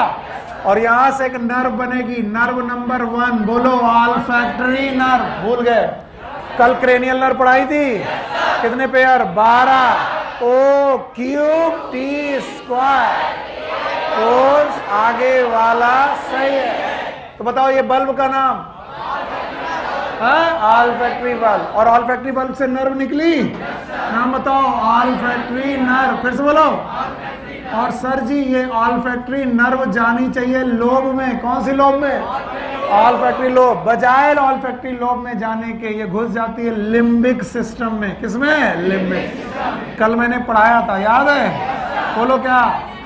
लिम्बिक सिस्टम याद है? एक कौन? एमाइगडाला और एक कौन? हिप्पोकैम्पस। हिप्पोकैम्पस। चाहे किसी को कुछ भी कह रहा हो कि सर बड़ा इजी है, पर ये लाइनें एनसीईआरटी में लिखी थी और तुम्हें आज तक नहीं मालूम थी, आज तक नहीं मालूम थी तुम्हें। तुम बोलो क्या कुछ भी, एक आधे लोगों को छोड़ दो। बताओ ऑल्फैक्टरी नर्व ने, सॉरी ये सुनो, ये बोलो, बाइपोलर नर्व ने अपना स्टिमुलस किसको पहुंचाया? Olfactory bulb. ऑल्फैक्टरी बल्ब से क्या बनी? Olfactory nerve. और ऑल्फैक्टरी नर्व कहां घुस गई? Limbic system. बोलो। और देखते हैं लिखा है कि नहीं लिखा। आओ पढ़ो हमारे साथ। Nose contain mucus coated receptor which are specialized for receiving the sense of smell and called as olfactory receptor. These are made up of olfactory epithelium that consist of three kind of cell. तीनों kind of cell के नाम बताओ। Receptor, supporting और basal. The neuron of the olfactory epithelium. Neuron of the olfactory epithelium का मतलब कौन सी? Receptor cell. यही है bipolar nerve, इन्हीं का नाम है neuron. Neuron of the olfactory epithelium extend from the outside. कहां से? इधर देखो, आउटसाइड टू इनसाइड। देखो, extend from the outside environment and directly into pair of broad bean sized organ known as olfactory bulb. बताओ तो ये कौन सा बल्ब है? Olfactory bulb. And this olfactory bulb, आगे सुनो, which are extension of the brain's limbic system, जो कहां से आया है? ब्रेन के लिम्बिक सिस्टम से। और किस नर्व के द्वारा? Olfactory nerve. फिर से बोलो। और बताओ 12 पेयर ऑफ नर्व में पहली नर्व का नाम ऑल्फैक्टरी नर्व। घुसना चाहिए ऑल्फैक्टरी लोब में, लेकिन हमारा ऑल्फैक्टरी लोब बहुत डेवलप नहीं है। मैंने पढ़ाया था ऑल्फैक्टरी लोब हमारा बहुत डेवलप। तो फोर ब्रेन का ऑल्फैक्टरी लोब इज, हम ह्यूमन के केस में डेवलप और लेस डेवलप, इसलिए ऑल्फैक्टरी नर्व कहां घुसी? Limbic system. कॉर्टेक्स की सब कॉर्टिकल। अभी मैं पूछ लेता कि कौन सी नर्व के बारे में बात कही जा रही है, तो सारे लोग बेटा ऑल्फैक्टरी नर्व बोलते, बल्कि वो बोल रहे nerve of epithelium. Nerve of, फिर से बोलो। इसका मतलब वो उन 3 सेल में से एक सेल ढूंढ रहे हैं। कौन सी 3 सेल? जो उन्होंने बताई नहीं, बस बोला 3 सेल होती हैं। तो कम से कम 3 सेल में एक सेल का नाम, उसका नाम नर्व है, दूसरी का नाम बेसल, तीसरी का नाम सपोर्टिंग। तो रिसेप्टर सेल ने एक्सटीरियर से, बाहर से रिसीव किया और कहां गई? ऑल्फैक्टरी बल्ब, जो किस साइज का है? Bean size. एक की दो, क्योंकि एपिथेलियम कितनी है? 2। तो 2 बीन साइज के बेटा यहां से रिसेप्टर बल्ब निकले। और बल्ब कहां गए? ब्रेन में। और ब्रेन के किस जगह पर? Limbic system. और लिम्बिक सिस्टम में जिस ट्रैक्ट से गए उस नर्व का नाम ऑल्फैक्टरी नर्व। लो पकड़ो, ये सब एनसीईआरटी में लिखा हुआ है और जिस दिन भी पूछा जाएगा हालत आप ही की खराब होगी, इसलिए बहुत क्लियर कट दिमाग में रखो। बताओ, अब मैं जो पूछूंगा बताओगे? बताओ, नोज में पाए जाने वाले रिसेप्टर, क्या ये कीमो रिसेप्टर हैं? ये बताओ, कीमो रिसेप्टर में हवा में घुले हुए कुछ केमिकल को रिसीव करते हैं? नहीं, पानी में कि हवा में? हवा में घुले हुए कुछ रिसेप्टर बेटा जब जाते हैं तो किस एपिथेलियम में जाते हैं? Olfactory epithelium. कितनी सेल हैं? तीनों याद हैं? पहला रिसेप्टर, दूसरा, तीसरा रिसेप्टर सेल ने चीजें रिसीव की, पीछे की तरफ मैसेज दिया, पीछे बीन साइज का स्ट्रक्चर है, ये ब्रेन का पार्ट है। It is olfactory bulb. Nerve निकली, नाम बताओ? Olfactory nerve. कितनी नर्व निकलेगी? 2, एक राइट और एक लेफ्ट। ब्रेन में घुसेगी, लोब में कि लिम्बिक सिस्टम? Limbic system. तो बताओ, this is the extension of limbic system. आया? And this is how we get our get our olfactory reception, इस तरीके से हमने अपना ऑल्फैक्टरी रिसेप्शन रिसीव किया। तो बताओ केमिकल रिसीव किए, सलाइवा में घुले हुए केमिकल कि हवा में? हवा में। आइए सलाइवा में घुले हुए केमिकल को भी रिसीव करते हैं via tongue, and tongue is again a chemo receptor. बोलो कैसा है? कीमो। चलें, चलो दूसरा आ गया tongue. The second is known as tongue. चलिए, टंग जिस बोन से निकलती थी वो यू शेप थी, याद है? बोन का नाम क्या था? Hyoid, hyoid bone. और इसी हायोइड बोन से जो मैं डायग्राम बना रहा हूं, प्लीज माफ करिएगा, this diagram was not the real diagram, so please इन्हें माफ कर दीजिएगा। बस सर किसी तरीके से आपको सिखाना चाह रहे हैं और कुछ नहीं करना चाह रहे। याद रखना, इसका पोस्टीरियर 2/3 पार्ट लिम्फेटिक था। कैसा था? लिम्फेटिक। इसका टेस्ट से कोई लेना देना नहीं था। अंटीरियर 1/3 एंटीरियर 2/3 में थे पैपिला। क्या थे? पैपिला। मैंने बड बोला कि पैपिला? किसी ने बड तो नहीं सुना? मैंने सुना था इसमें पाए जाते हैं पैपिला, और जो मैं पढ़ा चुका हूँ पूछ सकता हूँ, याद है? पैपिला के नाम याद है? चलो बोलो। फिलीफा। एक क्या था? फंजीफा। याद आ गया, वेरी गुड। और एक कौन था? फोलिएट। फोलिएट है। और एक सरकम। सबसे बड़े सरकमवेलेट है। पैपिला का मतलब ये उभार है, इन उभार को बोलते हैं पैपिला। टंग में बहुत बहुत छोटे छोटे उभार हैं। ये 4 प्रकार के उभार हैं। बोलो कौन? फिलीफा, फंजीफा, फोलिएट, सरकमवेलेट। ह्यूमन में कौन सा नहीं है? Folate. Not in human. Human में ये वाला पाया ही नहीं जाता। तो ह्यूमन में कितने पाए जाते हैं? 3। बोलो। फिलीफा, फंजीफा, सरकम। अब इन पैपिला में पाई जाती हैं buds. The papilla have buds and these buds are known as taste bud. बोलो। And these taste bud have the gustatory receptors. बोलो। गस्टेटरी रिसेप्टर, जैसे वहां स्मेल का रिसेप्टर था ऑल्फैक्टरी, वैसे यहां पर बेटा टेस्ट का रिसेप्टर है गस्टेटरी। और दीज है बर्ड्स, लेकिन buds not present as filiform में buds are absent. Buds absent है और ये केवल प्रेजेंट है फंजीफॉर्म और सरकमवेलेंट। ये आउट ऑफ कोर्स है जो मैं पढ़ाने जा रहा हूं। इन टेस्ट ऑफ बर्ड का भी स्ट्रक्चर बर्ड जैसा ही होता है, that's why they are known as birds. और इनमें भी 4 प्रकार की सेल।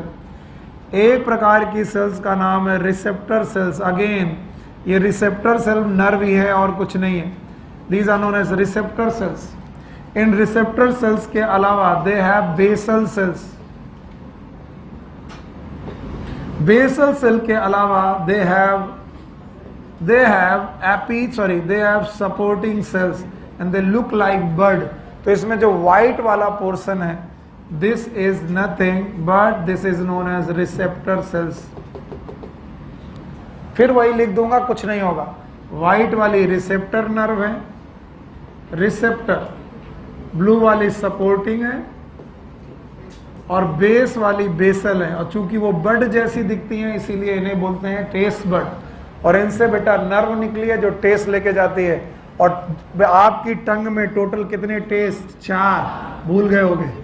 बताओ कौन? स्वीट, सॉर, बिटर और सॉर। बताओ मिर्चा कड़वा लगता है?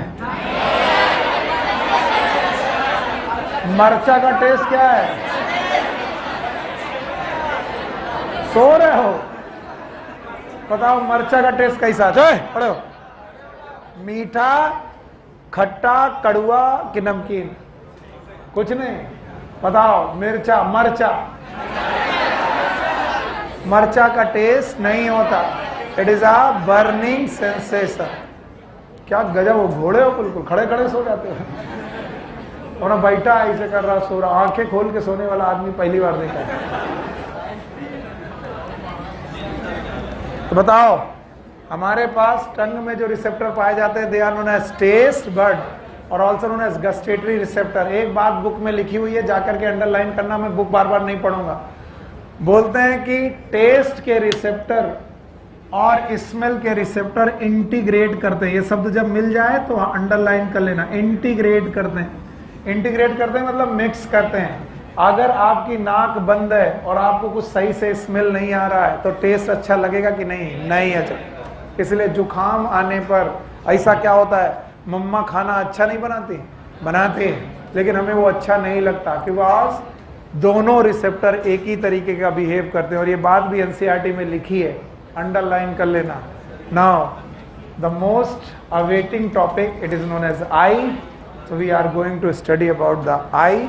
आइए, जो कभी नहीं आई वही है आई।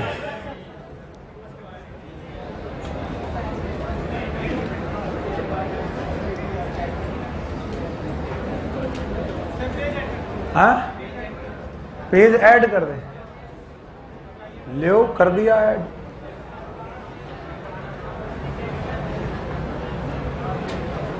आइए, हम लोग एक बढ़िया रिसेप्टर पढ़ते हैं, दैट इज नोन एज आई।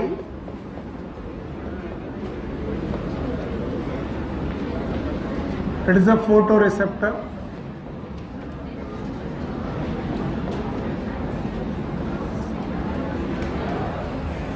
भाई मेरे बच्चे, मन भर गया हो तो कोई बात नहीं, और मन भरने से होगा कुछ नहीं, टॉपिक तो करना ही पड़ेगा। इसलिए सामने देखो, उससे कहो बतियाओ नहीं तो आके वहीं कचरेंगे। आगे कचरना, यू नो दैट, हाथ से मारना होता है,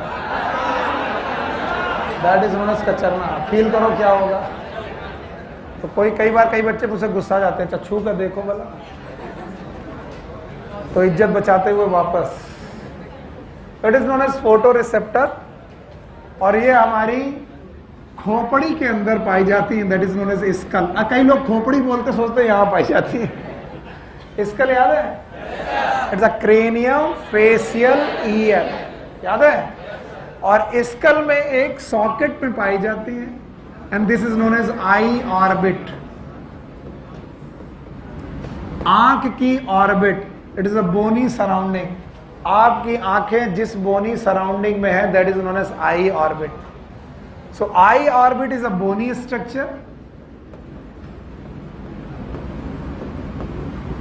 अब चूंकि एनसीईआरटी लिखती तो लिखना ही पड़ता है आई ऑर्बिट। और इसी आई ऑर्बिट के अंदर हमारा एक प्यारा सा स्ट्रक्चर पड़ा हुआ है, eye, and that is very soft structure.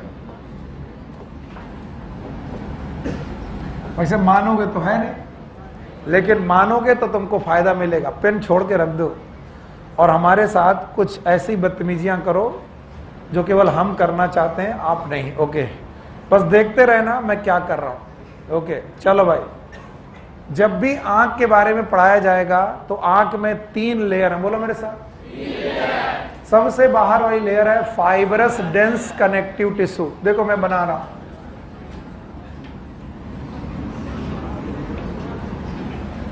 Sorry बहुत बढ़िया डायग्राम नहीं बनेगा, लेकिन आप अगर कॉन्सेप्ट से पढ़ना चाहोगे तो ये बहुत अच्छा लगेगा।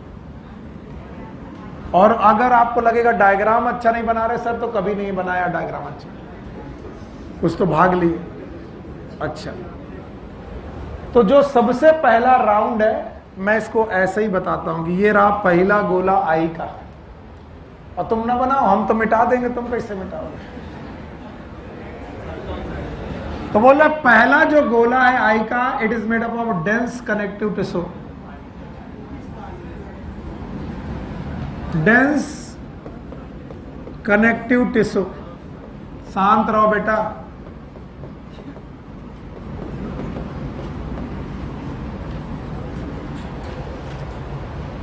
Sometime it is made up of fibers, fibrous, collagen और other fiber। याद रखना ये पूरा गोला आपकी ऊपर की तरफ आई ऑर्बिट, ये रही आई ऑर्बिट, और नीचे की तरफ आई ऑर्बिट के बाद यहां पर पलकों के बीच से दिखाई पड़ता है। This is known as eyelids.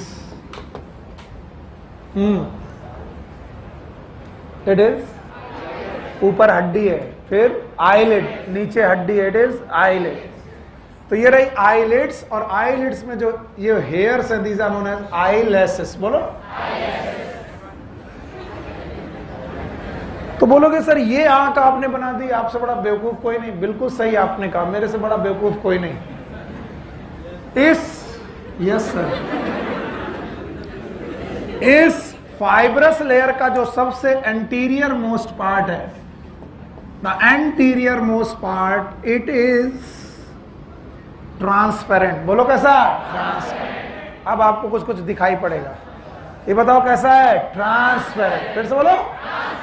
तो जो आपका एंटीरियर मोस्ट पार्ट है, it is transparent and that is known as cornea. बोलो क्या नाम है? कॉर्निया। तो कॉर्निया इज वेस्कुलर की फाइब्रस? मस्कुलर।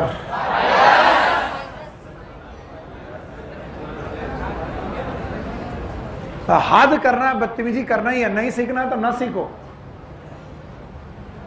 देखो ध्यान से, पूरा का पूरा लेयर डेंस कनेक्टिव टिश्यू। बोलो कैसा? फाइब्रस। ये सब पूरा आखिरी लेयर, जो सबसे बाहरी लेयर है वो फाइब्रस है। इसको समझ लो, तभी आएगा, नहीं तो मर जाओगे पढ़ते पढ़ते, कभी नहीं आएगा। बस फाइब्रस कंडीशन में हुआ यूं है कि इसका एंटीरियर मोस्ट पोर्शन बेटा, इट इज ट्रांसपेरेंट। बोलो कैसा है? ट्रांसपेरेंट। तो ट्रांसपेरेंट वाला रीजन कहलाता है कॉर्निया, और बेटा बाकी पोर्शन कहलाता है स्क्लेरा। तो बताओ ये क्या है? ये क्यों नहीं दिखाई पड़ेगी? क्योंकि ये हड्डी के अंदर, बोलो, ये ऑर्बिट के अंदर है। ओके, लेकिन फिर भी कुछ पोर्शन दिखाई पड़ेगा, व्हाइट दिखाई पड़ रहा है। That white portion is sclera, that is sclera. तो जो काला दिख रहा है, दैट इज नॉट काला, दैट इज ट्रांसपेरेंट। बोलो ट्रांसपेरेंट। तो बोलते हैं सर कांच का कोई कलर नहीं है, तो कांच काला क्यों दिख रहा? तो मैंने कहा पीछे काली फिल्म है या काला पर्दा है। अगर पीछे पर्दा काला तो कांच काला, पीछे पर्दा नीला तो कांच नीला, हरा तो हरा, गुलाबी तो गुलाबी। तो भैया इसका कोई कलर नहीं है, ये ट्रांसपेरेंट मेम्ब्रेन है और इसका नाम है कॉर्निया। बोलो क्या नाम? कॉर्निया। तो बताओ कॉर्निया इज वेस्कुलर की फाइब्रस? हाँ, फाइब्रस। मुझे इतना ही जवाब चाहिए, इसके अलावा कोई जवाब नहीं चाहिए। बोलो सबसे आखिरी लेयर का नाम? Fibrous layer. कैसी लेयर है? फाइब्रस। फाइब्रस लेयर का पोस्टीरियर 2/3 से ज्यादा पार्ट बोनी सॉकेट के बाहर के अंदर फिर बाहर है, बाहर वाला भी पोर्शन कुछ ओपेक और कुछ ट्रांसपेरेंट। जो ओपेक है उसका नाम स्क्लेरा। स्क्लेरा, ये रहा स्क्लेरा। तो आपकी आंख में जो बेटा सफेद सफेद दिखाई पड़ रहा है, इट इज स्क्लेरा। ऊपर की तरफ सर ये क्या बनाई है? दीज आर आईलिड, आईलैसेस नहीं, आईलिड। और इनमें जो हेयर है ये आईलैसेस। अब आप लोग अपनी अपनी आंखों पे ध्यान दो, बाकी चीजें आ जाएंगी। देखो ये जो है ये क्या है? आईलिड, ऊपर वाली आईलिड, बाल उसके आईलैसेस। इन दोनों को खोलो, खुल गई। जैसे खोला एक सफेद सफेद बॉल दिखाई पड़ रही है, सफेद पोर्शन स्क्लेरा। और काला वाला काला क्यों बता रहा हूं? That is known as cornea. Cornea काली है कि ट्रांसपेरेंट? ट्रांसपेरेंट। और ट्रांसपेरेंट के कारण है कि इसके पीछे पर्दा क्या है? काला। पर्दा काला है। तो अभी तो मैंने एक ही स्टेप बढ़ाया है। तो बाहर लेयर, फिर से बोलो फाइब्रस, पक्का। अब आओ दूसरी लेयर वेस्कुलर। बोलो फिर से बोलो।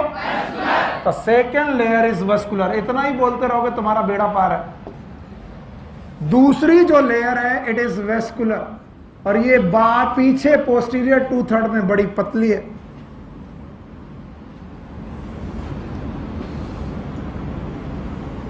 The second layer is vascular. Vascular layer का मतलब होता है जिसमें ब्लड वेसल्स प्रेजेंट हो।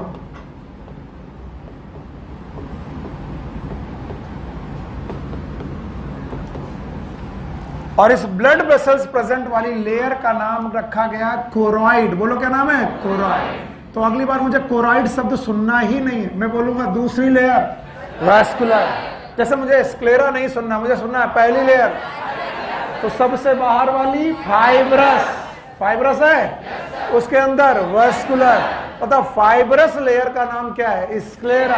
और ट्रांसपेरेंट पोर्शन का नाम कॉर्निया। फिर से बोलो कॉर्निया। फिर बेटा वेस्कुलर लेयर, वेस्कुलर लेयर का नाम कोराइड। कोराइड एक पतली लेयर है पीछे की तरफ, लेकिन आगे की तरफ आकर के ये काफी मोटी हो जाती है, और इस मोटी लेयर को ध्यान से देखने की जरूरत है। बोलते हैं आगे यही लेयर बेटा एक बॉडी बनाती है, that is known as ciliary body. फिर से बोलो सीलियरी, बोलो। और इस सीलियरी बॉडी से एक्सटेंशन निकलती हैं बेटा, जिन्हें नाम है आइरिस। फिर से बोलो iris. It is known as iris. बताओ iris is vascular, ciliary body is vascular, choroid is vascular. First layer की सेकंड लेयर, सेकंड लेयर। इसी बेटा सीलियरी बॉडी से सस्पेंसरी लिगामेंट निकले हुए हैं। क्या निकले हुए हैं? They are known as suspensory ligament. बोलो सस्पेंसरी लिगामेंट। लिगामेंट में जुड़ा हुआ है एक क्रिस्टलाइन लेंस। बोलो क्या जुड़ा है? Crystalline lens.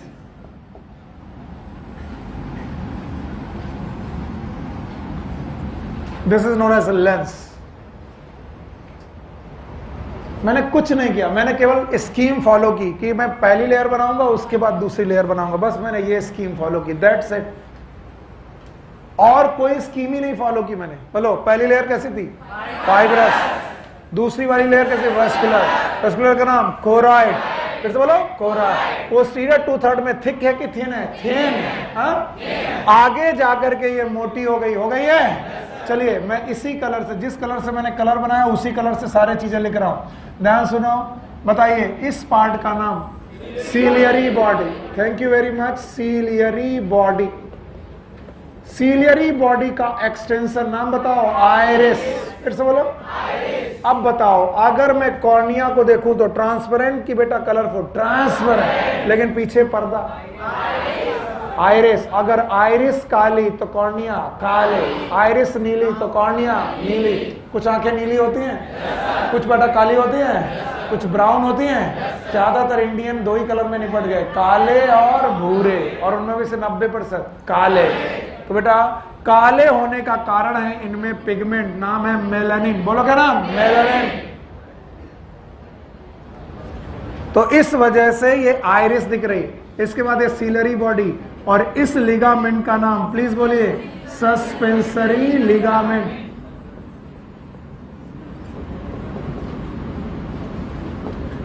और जो ये सस्पेंसरी लिगामेंट एवरीवन, इसमें जुड़ा हुआ एक स्ट्रक्चर है जो क्रिस्टलाइन है, और it is known as lens.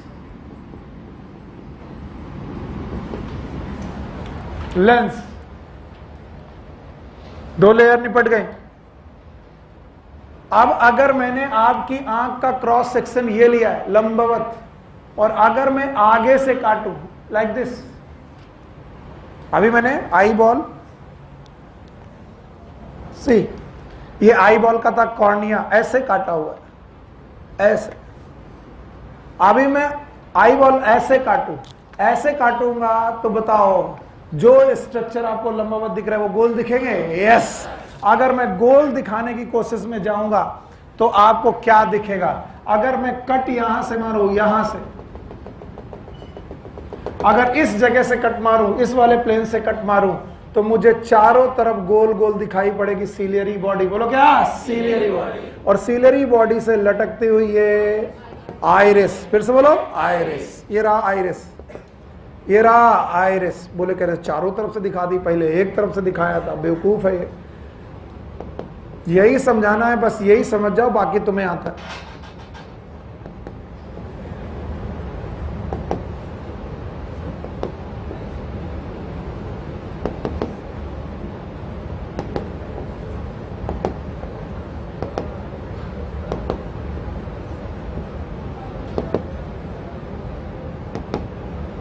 अब बताओ ये जो स्ट्रक्चर बचा है, बोलो प्यूपिल। प्यूपिल। अगर मैं इसका क्रॉस सेक्शन ऐसे कट करूं तो ऊपर आइरिस, नीचे आइरिस, और ये वाला स्ट्रक्चर प्यूपिल नहीं आया। तो दूसरा दो आइरिस के बीच की जगह का नाम बोलो क्या कहलाएगा? Pupil. It is known as pupil. It is known as pupil. Sir नहीं समझ में आए नहीं सर, आप ऐसे कैसे काट रहे हो? अब आंख निकाल के तो काट के दिखा नहीं सकते।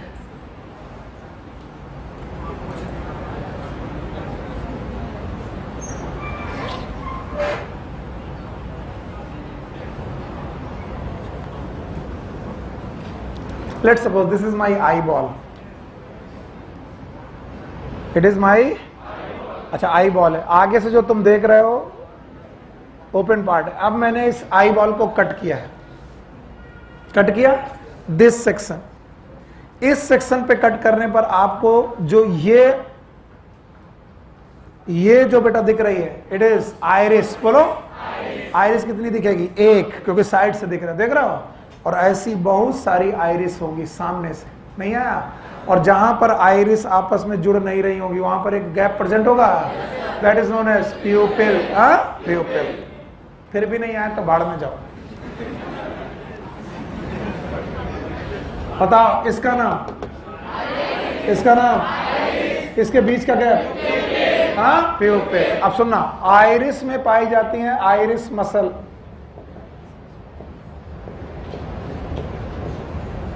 और आइरिस मसल अगर कॉन्ट्रैक्ट हो जाए तो आइरिस छोटी हो जाएगी। आइरिस मसल अगर कॉन्ट्रैक्ट हो जाए तो आइरिस छोटी हो जाएगी। तो प्यूपिल छोटा की बड़ा? बड़ा। और अगर आइरिस डायलेट हो जाए तो प्यूपिल छोटा। सर ये नहीं समझ में आया, फिर से। आइरिस मसल अगर कॉन्ट्रैक्ट हो जाए तो आइरिस छोटी, तो गैप बड़ा। और गैप बड़ा तो प्यूपिल बड़ा। बड़ा। और इसे बोलते हैं डायलेशन ऑफ प्यूपिल। बोलो तो contraction of iris, it will generate dilation of प्यूपिल। ये शब्द समझी में नहीं आता लोगों को? आया? अगर आइरिस कॉन्ट्रैक्ट हो जाए तो आइरिस छोटी हो जाएंगी, और अगर आइरिस छोटी हो जाएंगी तो गैप बड़ा, और गैप बड़ा हो गया तो बताओ प्यूपिल छोटा की बड़ा? बड़ा। और प्यूपिल बड़ा तो डायलेशन। जाकर के किसी दोस्त की आंखें कायदे से देखना, उस काले वाली पुतली के बीच में भी एक काला पोर्शन होगा। टॉर्च डालना, टॉर्च की लाइट टॉर्च की लाइट डालना, वो प्यूपिल बड़ा होगा कि छोटा? छोटा। टॉर्च की लाइट हटाना, बड़ा। और प्यूपिल छोटा और बड़ा होता रहता है on the basis of light. कितनी लाइट चाहिए? लाइट अगर कम चाहिए तो वो हो जाएगा छोटा, क्योंकि बेटा आपकी आइरिस इज ट्रांसपेरेंट की ओपेक? ओपेक। और यहां से लाइट घुस नहीं सकती, तो लाइट कहां से घुसेगी? प्यूपिल से। तो बेटा लाइट केवल प्यूपिल से घुस सकती है। दैट्स वाई बेटा प्यूपिल जितना बड़ा लाइट उतनी ज्यादा, और प्यूपिल जितना छोटा लाइट उतनी कम। बताओ अंधेरे में क्या बड़ा? प्यूपिल बड़ा। और बहुत उजाले में प्यूपिल छोटा। अब सोचो, तुम सिनेमा थिएटर में घुसे, सुनो पहले, तुम आए हो बाहर से, बाहर दिन है, बाहर दिन है तो बाहर रोशनी, बाहर रोशनी ज्यादा है तो रोशनी ज्यादा जानी चाहिए कि कम? कम। तो बताओ आइरिस छोटी है कि बड़ी? बड़ी। प्यूपिल, प्यूपिल छोटा है। जैसे ही सिनेमा हॉल में घुसे आपको कुछ दिखाई नहीं पड़ रहा। क्यों नहीं दिखाई पड़ रहा? क्योंकि आइरिस अभी तक कॉन्ट्रैक्ट नहीं हुई है। और प्यूपिल बड़ा है कि छोटा? छोटा। तो लाइट अंदर कम जा रही कि ज्यादा? कम। फिर थोड़ी देर तो तुम बैठे रहे, तो बैठे रहने की वजह से आइरिस हुई कॉन्ट्रैक्ट, और कॉन्ट्रैक्ट होने के लिए प्यूपिल छोटा कि बड़ा? बड़ा। अभी तक जो लोग नहीं दिख रहे थे तुम्हें अगल बगल दिखने लगे। अच्छा तुम भी बैठे हो, पॉपकॉर्न लिए बैठे हो, पर शुरुआत में दिखाई नहीं पड़ रहा था। क्यों? क्योंकि प्यूपिल उस समय क्या था? छोटा। तो जब लाइट ज्यादा होती है तो प्यूपिल क्या करेगा? अपना साइज छोटा। और जब लाइट कम होती है तो प्यूपिल अपना साइज बड़ा। और इसलिए सिनेमा थिएटर से जैसे ही बाहर आते हो और अभी भी धूप है तो आप अपनी आंखें थोड़ी देर के लिए बंद करते हो। क्यों? क्योंकि आपका प्यूपिल थोड़ा ज्यादा डायलेटेड है और इस समय रोशनी कम जाएगी कि ज्यादा? ज्यादा। तो आप थोड़ी देर बंद करते हो और उसके बाद आप अडॉप्ट करते हो। यस और नो? यस। तो प्यूपिल छोटा और बड़ा इन आइरिस मसल की वजह से हो रहा। सुन लो बेटा, काम आएगा, जिंदगी में काम आएगा ये सब। पता? पहली लेयर फाइब्रस, पीछे की तरफ नाम है स्क्लेरा, आगे की तरफ कॉर्निया, दूसरी layer vascular, vascular. Vascular layer pigmented भी है, कैसी है? पिगमेंटेड। ये भी याद रखना, the vascular layer is pigmented also. अब ये पिगमेंट जैसा होगा आंख वैसी। अब इंडियन के आंख काली मतलब यहाँ है मेलेनिन, और चले जाओ बेटा अमेरिका वगैरह जगह में, वहां पर कैसी आंखें? लाल लाल नहीं यार, नीली नीली। तो they have the blue eyes, they have the green eyes, और ब्लू नहीं। सौरभ कह रहे हमको तो सर संतरे वाला आई चाहिए, ना मिलेगा बाबू। बताओ यहाँ पर जो आई है, और आई का कलर किसका कलर है? कॉर्निया का कलर की आइरिस का? Iris, iris. Now the third layer is retina, and the third layer is retina, my dear, third layer is retina. तीसरी लेयर है retina.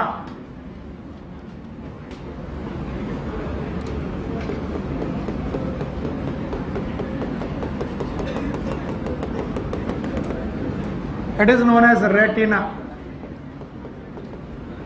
and the retina is the layer of receptor and nerve. ना सुनो हमारा क्या जाता। Even the retina have pigment, तो retina की अपनी एक एपिथेलियम होती है जो कोराइड के साथ साथ चलती है, and it is also pigmented.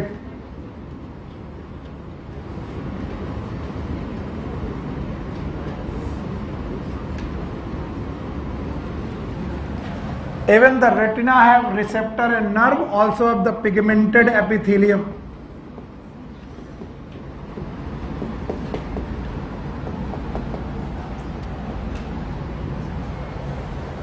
Pigmented epithelium. तो बताओ आई में कितनी लेयर? 3। पीछे वाली फाइब्रस, बीच वाली वेस्कुलर, अंदर वाली रेटिना, रेटिना। अब सुनना, लेंस और कॉर्निया के बीच में एक चैम्बर दिस, और लेंस और रेटिना के बीच में चैम्बर ये, और इन दोनों चैम्बर के अपने अलग अलग नाम। इस वाले चैम्बर का नाम है विट्रस चैम्बर, और इस विट्रस चैम्बर में भरा हुआ है जेल, और इसे बोलेंगे विट्रस ह्यूमर।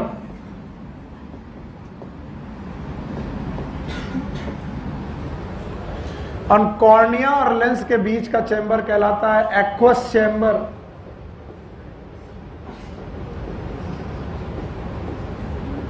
और यहां पर भरा हुआ है fluid known as aqueous humour.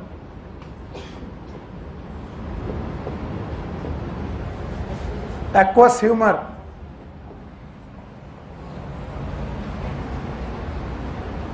चलो आई में कितनी लेयर?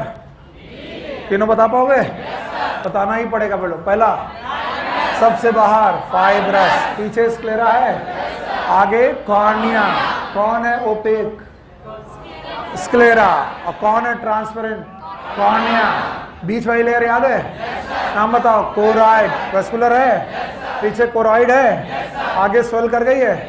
नाम बताओ। सीलियरी बॉडी, बोलो। सीलियरी बॉडी आगे एक्सटेंड की है, किसमें? आइरिस। फिलामेंट है, नाम बताओ। Suspensory filament. क्या निकला है? लेंस। पक्का। और तीसरी लेयर रेटिना। मैं जानबूझ करके आपके साथ ये ऐड करके तीसरी बार में आपको रेटिना पढ़ाने की कोशिश में हूं।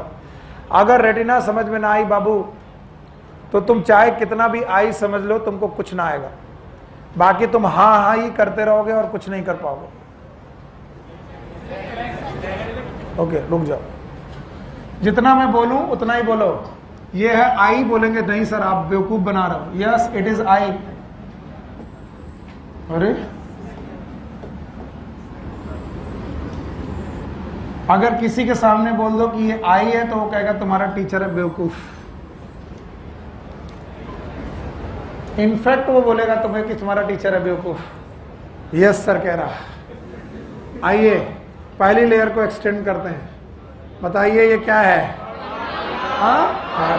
दूसरी लेयर को एक्सटेंड करते हैं। बोलो क्या? सीलियरी बॉडी और आइरिस। याद आया? 2 लेयर एक्सटेंड हो गए और इसी में फिलामेंट आता है, बोलो सस्पेंस से।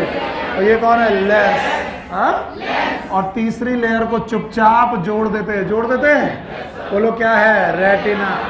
रेटिना। जब मैंने ऐसे 3 गोले मारे थे तो लोगों को लग रहा था पागल बना रहे। बताओ, ये है आई, याद रहेगा? बाहर वाला, बस इतना सीखे मेरे बाबू, राजा बाबू हो गए। बोलो बाहर वाला फाइब्रस, बीच वाला अंदर रेटिना। पक्का? अब रेटिना में जब चलोगे इनसाइड टू आउटसाइड, बोलो फिर से बोलो, तब क्या मिलेगा वो ध्यान से सुनो। सबसे मिलेंगे, पहले मिलेंगे गैंग्लिया, सबसे अंदर मिलेंगे गैंग्लिया, बोलो they are known as ganglia.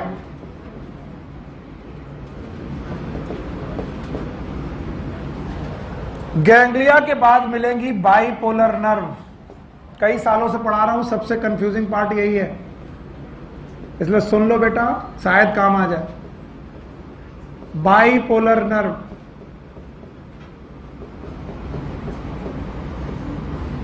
सबसे पहले गैंग्लिया, फिर बाइपोलर नर्व, और उसके बाद बाबूजी जो मिलेगा उसे बोलते हैं रॉड्स एंड कोन। रॉड जैसा तो रॉड, और कोन जैसा तो कोन। रॉड एंड कोन्स, मैंने केवल रे डायग्राम बनाए हैं। सो ये रॉड और कोन्स जो हैं they are known as photo receptor.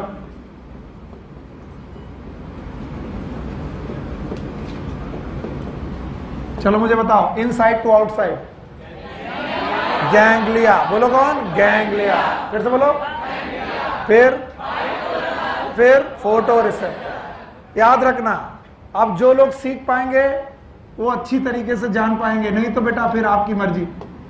Light आई सामने से, किससे निकली?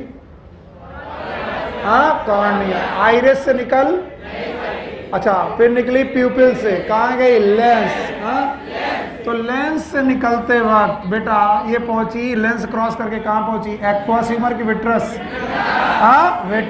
विट्रस ह्यूमर पहुंची, और विट्रस ह्यूमर पहुंची होगी तो सबसे पहले कहां गई होगी? रेटिना। फिर से बोलो, तो बताओ रेटिना में सबसे पहले क्या पड़ा होगा? गैंग्लिया पे रुकी नहीं, फिर बाइपोलर, और फिर कोन्स एंड रॉड। बस यही सीख लो तो मजा आ जाए। क्या बात कर रहे हो, उल्टा पढ़ा रहे हो। इनफैक्ट यही है, लाइट जब घुसी कॉर्निया, प्यूपिल, लेंस, विट्रस ह्यूमर, और जैसे बेटा पड़ी रेटिना में, तो रेटिना की खुद की कितनी लेयर? 3। पहला गैंग्लिया, फिर इसको रिसीव किसने किया? गैंग्लिया ने। किसने? फोटो रिसेप्टर ने। मेरे बच्चे मेरा साथ दो, फोटो रिसेप्टर ने इस लाइट को रिसीव किया, और लाइट को रिसीव करने के बाद स्टिमुलस जनरेट किया। क्या जनरेट किया? स्टिमुलस। और ये स्टिमुलस दिया बाइपोलर नर्व को, बोलो बाइपोलर नर्व ने दिया गैंग्लिया को, बोलो कौन? गैंग्लिया। और गैंग्लिया ने अगेन नर्व फाइबर निकाले, क्योंकि ganglia is the group of cyton. फिर से बोलो, और ये बहुत सारे नर्व फाइबर जुड़ के बनाए ऑप्टिक नर्व। बोलो क्या नाम? ऑप्टिक। और वो ऑप्टिक नर्व आई बॉल को छोड़कर बाहर निकली, और जिस जगह से निकली बाबू, उस जगह का नाम है ब्लाइंड स्पॉट। फिर से बोलो, ब्लाइंड स्पॉट। यकीन के साथ मैं कह सकता हूं तुम्हें कुछ समझ में नहीं आया। अरे अब मैं यहां बना रहा हूं, अब मुझे यकीन है कि तुम सीख लोगे रेटिना को। चलो, अगर मैं रेटिना बनाऊं, और ऐसे बनाना नहीं चाहिए, कोई टीचर नहीं इतना रिस्क लेता, लेकिन मैं ले रहा हूं। मान लो ये तीसरी लेयर बेटा रेटिना है, तो सबसे पहले गैंग्लिया। गैंग्लिया। सर ये रेटिना है, सर आपने रेटिना बना दी, मैं थोड़ा बड़ी बना रहा हूं। ये रहा गैंग्लिया, याद रहेगा? अच्छा बताओ, ये वाला बाइपोलर नर्व। फिर से बोलो, और ये क्या है? Rod and cone. Rod and कोन। बताओ कहां पर पहुंचा? रॉड एंड कोन। पीछे पिगमेंटेड एपिथेलियम। बताओ रेटिना में अपनी पिगमेंटेड एपिथेलियम थी, तो जो लाइट गई है वो पिगमेंटेड एपिथेलियम में रुक गई, और पिगमेंटेड एपिथेलियम के पीछे कौन है? कोराइड। फिर से बोलो, तो लाइट आगे जाएगी कि नहीं जाएगी? नहीं जाएगी। तो पकड़ी किसके द्वारा जा रहा है? रॉड और कोन। किसने मैसेज दिया? बोलो किसने मैसेज दिया? रॉड एंड कोन किसने? बाइपोलर। और बाइपोलर से बेटा गैंग्लिया, और गैंग्लिया से क्या निकली? नर्व। अब बताओ इधर की गैंग्लिया से भी क्या निकले? नर्व। और बहुत सारी नर्व के फाइबर एक साथ इस पूरी के पूरे आई बॉल को छोड़े, जिस जगह से छोड़े उसका नाम ब्लाइंड स्पॉट। यहाँ तो बिल्कुल ही नहीं समझ में आएगा, समझ में वही आएगा। पीछे कैसे जाए? इससे चलो, इससे चल रहा है, वहीं समझ में आएगा। यहाँ तो मैंने केवल आपका तरीका बनाया। अब बताओ, अगर मैं बोलूं कि एक पोस्टीरियर पोल के पास से यहां से एक नर्व फाइबर का ट्रैक्ट निकल रहा है और वो नर्व फाइबर का ट्रैक्ट गैंग्लियन सेल से होकर के निकला है, तो जिस जगह से वो नर्व फाइबर का ट्रैक्ट निकल रहा है उसका नाम ब्लाइंड स्पॉट। फिर से बोलो। और बताओ, जो नर्व निकल रही है कौन सी क्रेनियल नर्व है? पता नहीं। पहली, दूसरी की आठवीं? पहले थी ऑकुलोमोटर, नहीं पहले थी ऑप्टिक ऑल्फैक्टरी, दूसरी थी ऑप्टिक। क्या ये ऑप्टिक नर्व है? तो ये है ऑप्टिक नर्व। और जिस जगह से ऑप्टिक नर्व निकल रही है ना वहां रॉड है ना वहां कोन है, इसलिए वहां पर एक स्पॉट बन रहा है। नाम बताओ? Blind spot. फिर से बोलो, ब्लाइंड स्पॉट। और बोलते हैं इसी ब्लाइंड स्पॉट के थोड़ा लेटरल रेटिना सबसे थिनेस्ट है। थिकेस्ट की थिनेस्ट रेटिना सबसे थिनेस्ट है। और जिस जगह पर रेटिना सबसे थिनेस्ट है उस जगह पर डिप्रेशन है। बोलो क्या है? डिप्रेशन। और उस डिप्रेशन का नाम है फोविया। बोलो क्या नाम? फोविया। और इस फोविया में कटा कोन सेल्स, बोलो कोन सेल्स बहुत डेंसली पैक्ड है, बहुत ज्यादा डेंसली पैक है। ऑल्दो मैंने रॉड और कोन के बारे में अभी कुछ नहीं पढ़ाया, आपको पढ़ाऊंगा, टाइम लगेगा तभी पढ़ाऊंगा। पर अभी आपको मान के चलो कि बताओ कितनी लेयर थी रेटिना में? तीनों याद है? पहले बोलो, गैंग्लिया, बाइपोलर और रॉड एंड कोन्स। उनमें रॉड एंड कोन्स में इस जगह पर कौन है? रॉड की कोन्स। और इस जगह की इमेज शार्पेस्ट है। कैसी है? शार्पेस्ट। और इस डिप्रेशन में पीला पीला स्पॉट है और पीला को लूटिया बोलते हैं। And that's why this spot is known as macula lutea. ये लूटिया शब्द तीसरी बार आया, याद करो, कॉर्पस ल्यूटिया। याद है? Luteinizing hormone, LH। याद आया? अभी क्या आया? Macula lutea. And that's why this spot is known as yellow spot. फिर से बोलो। और इस येलो स्पॉट पे इमेज का रिजोल्यूशन मिनिमम की मैक्सिमम विजुअल एक्विटी। एक्विटी का मतलब होता है रिजोल्यूशन। सबसे ज्यादा विजुअल रिजोल्यूशन इसी पॉइंट पर आ रहा है। और ये है आपकी आई बॉल। लेकिन बच्चा मेरे, तुमको ये समझना बहुत जरूरी है कि ऑप्टिक नर्व कैसे बन रही होगी। तो पूरी रेटिना के क्या होंगे? रॉड्स एंड कोन। किसको मैसेज दे रहे होंगे? Bipolar nerve. बाइपोलर किसको? गैंग्लिया।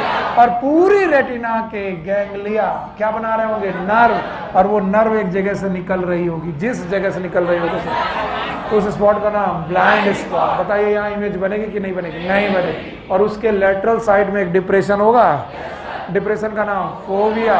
और उस फोविया में पीला पीला कुछ होगा, यहाँ पर इसका नाम होगा मैकुला ल्यूटिया। और यहाँ पर कोन की रॉड, कोन का बेटा अरेंजमेंट मिनिमम की मैक्सिमम। और ये मैक्सिमम जो कोन है इस जगह से पीला पीला कलर होगा। बोलो क्या होगा? Macula lutea. मेरे बच्चे चलो बेटा, इन साइड टू आउटसाइड। चलो लेयर बताओ पहले। गैंग्लिया, और उसके पीछे पिगमेंटेड एपिथेलियम। तो बताओ रेटिना की सबसे पीछे वाली लेयर पिगमेंटेड एपिथेलियम। इसका मतलब कोरॉइड के साथ रेटिना की एक पिगमेंटेड एपिथेलियम है। यस और नो? तो कोरॉइड भी पिगमेंटेड और रेटिना की भी बेटा लेयर बेटा पिगमेंटेड है। याद रखना, रेटिना सीलरी बॉडी तक आते आते अपनी तीनों लेयर खत्म कर देती। कौन सी तीन लेयर? गैंग्लिया, फिर से बोलो, गैंग्लिया। और जिस जगह ये खत्म करती है उस कनेक्शन का नाम है ओरा सेराटा। ओरा सेराटा आपकी एनसीईआरटी में नहीं है, लिख लेना, ओरा सेराटा। रेटिना की तीनों लेयर खत्म, लेकिन इसकी पिगमेंटेड एपिथेलियम अभी भी कोरॉइड के साथ आगे बढ़ती है। और इसीलिए कोरॉइड में एक और कलर मिल सकता है। बोलो किसका? रेटिना। और रेटिना की कौन सी लेयर था? पिगमेंटेड। सुना ही नहीं आपने? सबसे पहले गैंग्लिया, फिर फाइबर बाइपोलर में, फिर रॉड्स एंड कोर्स, और फिर एपिथेलियम कौन सी, पिगमेंटेड, और फिर कौन है, कोराइड। तो कोराइड भी पिगमेंटेड और रेटिना की पिगमेंटेड एपिथेलियम भी पिगमेंटेड। ये दोनों यहां पर आई, 3 लेयर खत्म हुई, केवल बेटा पिगमेंटेड एपिथेलियम आगे निकली। इस पॉइंट का नाम है ओरा सेराटा। बताओ इस जगह से इस जगह के बीच का चैम्बर का नाम एक्वस चैम्बर, और लेंस से रेटिना के बीच में विट्रस चैम्बर। यहाँ क्या भरा है, विट्रस ह्यूमर, और यहाँ क्या भरा है, एक्वस ह्यूमर। मैं फिर आपसे कहूंगा, ध्यान सुनिएगा, फिर आपसे कहूंगा, जो लोग ये सीख गए वो राजा बाबू हैं। बताओ क्या ये आई है? बोलो ये आई है? क्या इसमें आई बना सकते हो? सबसे बाहर वाली फाइब्रस है। बताओ ये क्या है, कॉर्निया। ये क्या है, स्क्लेरा। दूसरे नंबर वाली याद है? बोलो क्या नाम था, कोराइड। सिलरी बॉडी आई। बताओ ये क्या है, आइरिस। आइरिस। क्या ये सस्पेंसरी फिलामेंट है? यस और नो? बताओ सस्पेंसरी फिलामेंट में क्या जुड़ा है, लेंस। लेंस। ये आइरिस है। अभी रेटिना नहीं बनी। क्या रेटिना की 3 लेयर हैं? बोलो सबसे पीछे लेयर पिगमेंटेड। बोलो चलो मैं पिगमेंटेड एपिथेलियम बनाता हूं। सबसे पीछे पिगमेंटेड, और उसके बाद रॉड एंड कोर। बोलो कौन? फिर बाइपोलर, और फिर गैंग्लिया। गैंग्लिया नर्व निकाल रही है, स्पॉट का नाम बाइस। तो क्या हमारी रेटिना की भी पिगमेंटेड एपिथेलियम है? जिस जगह वो खत्म हो रही है तीनों लेयर, ओरस, उसके बाद क्या चालू है, पिगमेंटेड एपिथेलियम। और इसीलिए जिस कलर की रेटिना की पिगमेंटेशन होगा, आइरिस उसी कलर की दिखाई पड़ेगी। अदरवाइज आइरिस कलरफुल नहीं थी। आइरिस का नेचर तो क्या था, वस्कुलर। बोलो क्या? मैंने बोला था वस्कुलर होना उसका नेचर था। उसे कलर किससे मिला, पिगमेंटेड एपिथेलियम। नहीं आया? मैकेनिज्म ऑफ विजन आज पढ़ाऊंगा नहीं, क्योंकि इट विल टेक टाइम। सो कल ये चैप्टर खत्म हो जाएगा। आई खत्म, ईयर खत्म।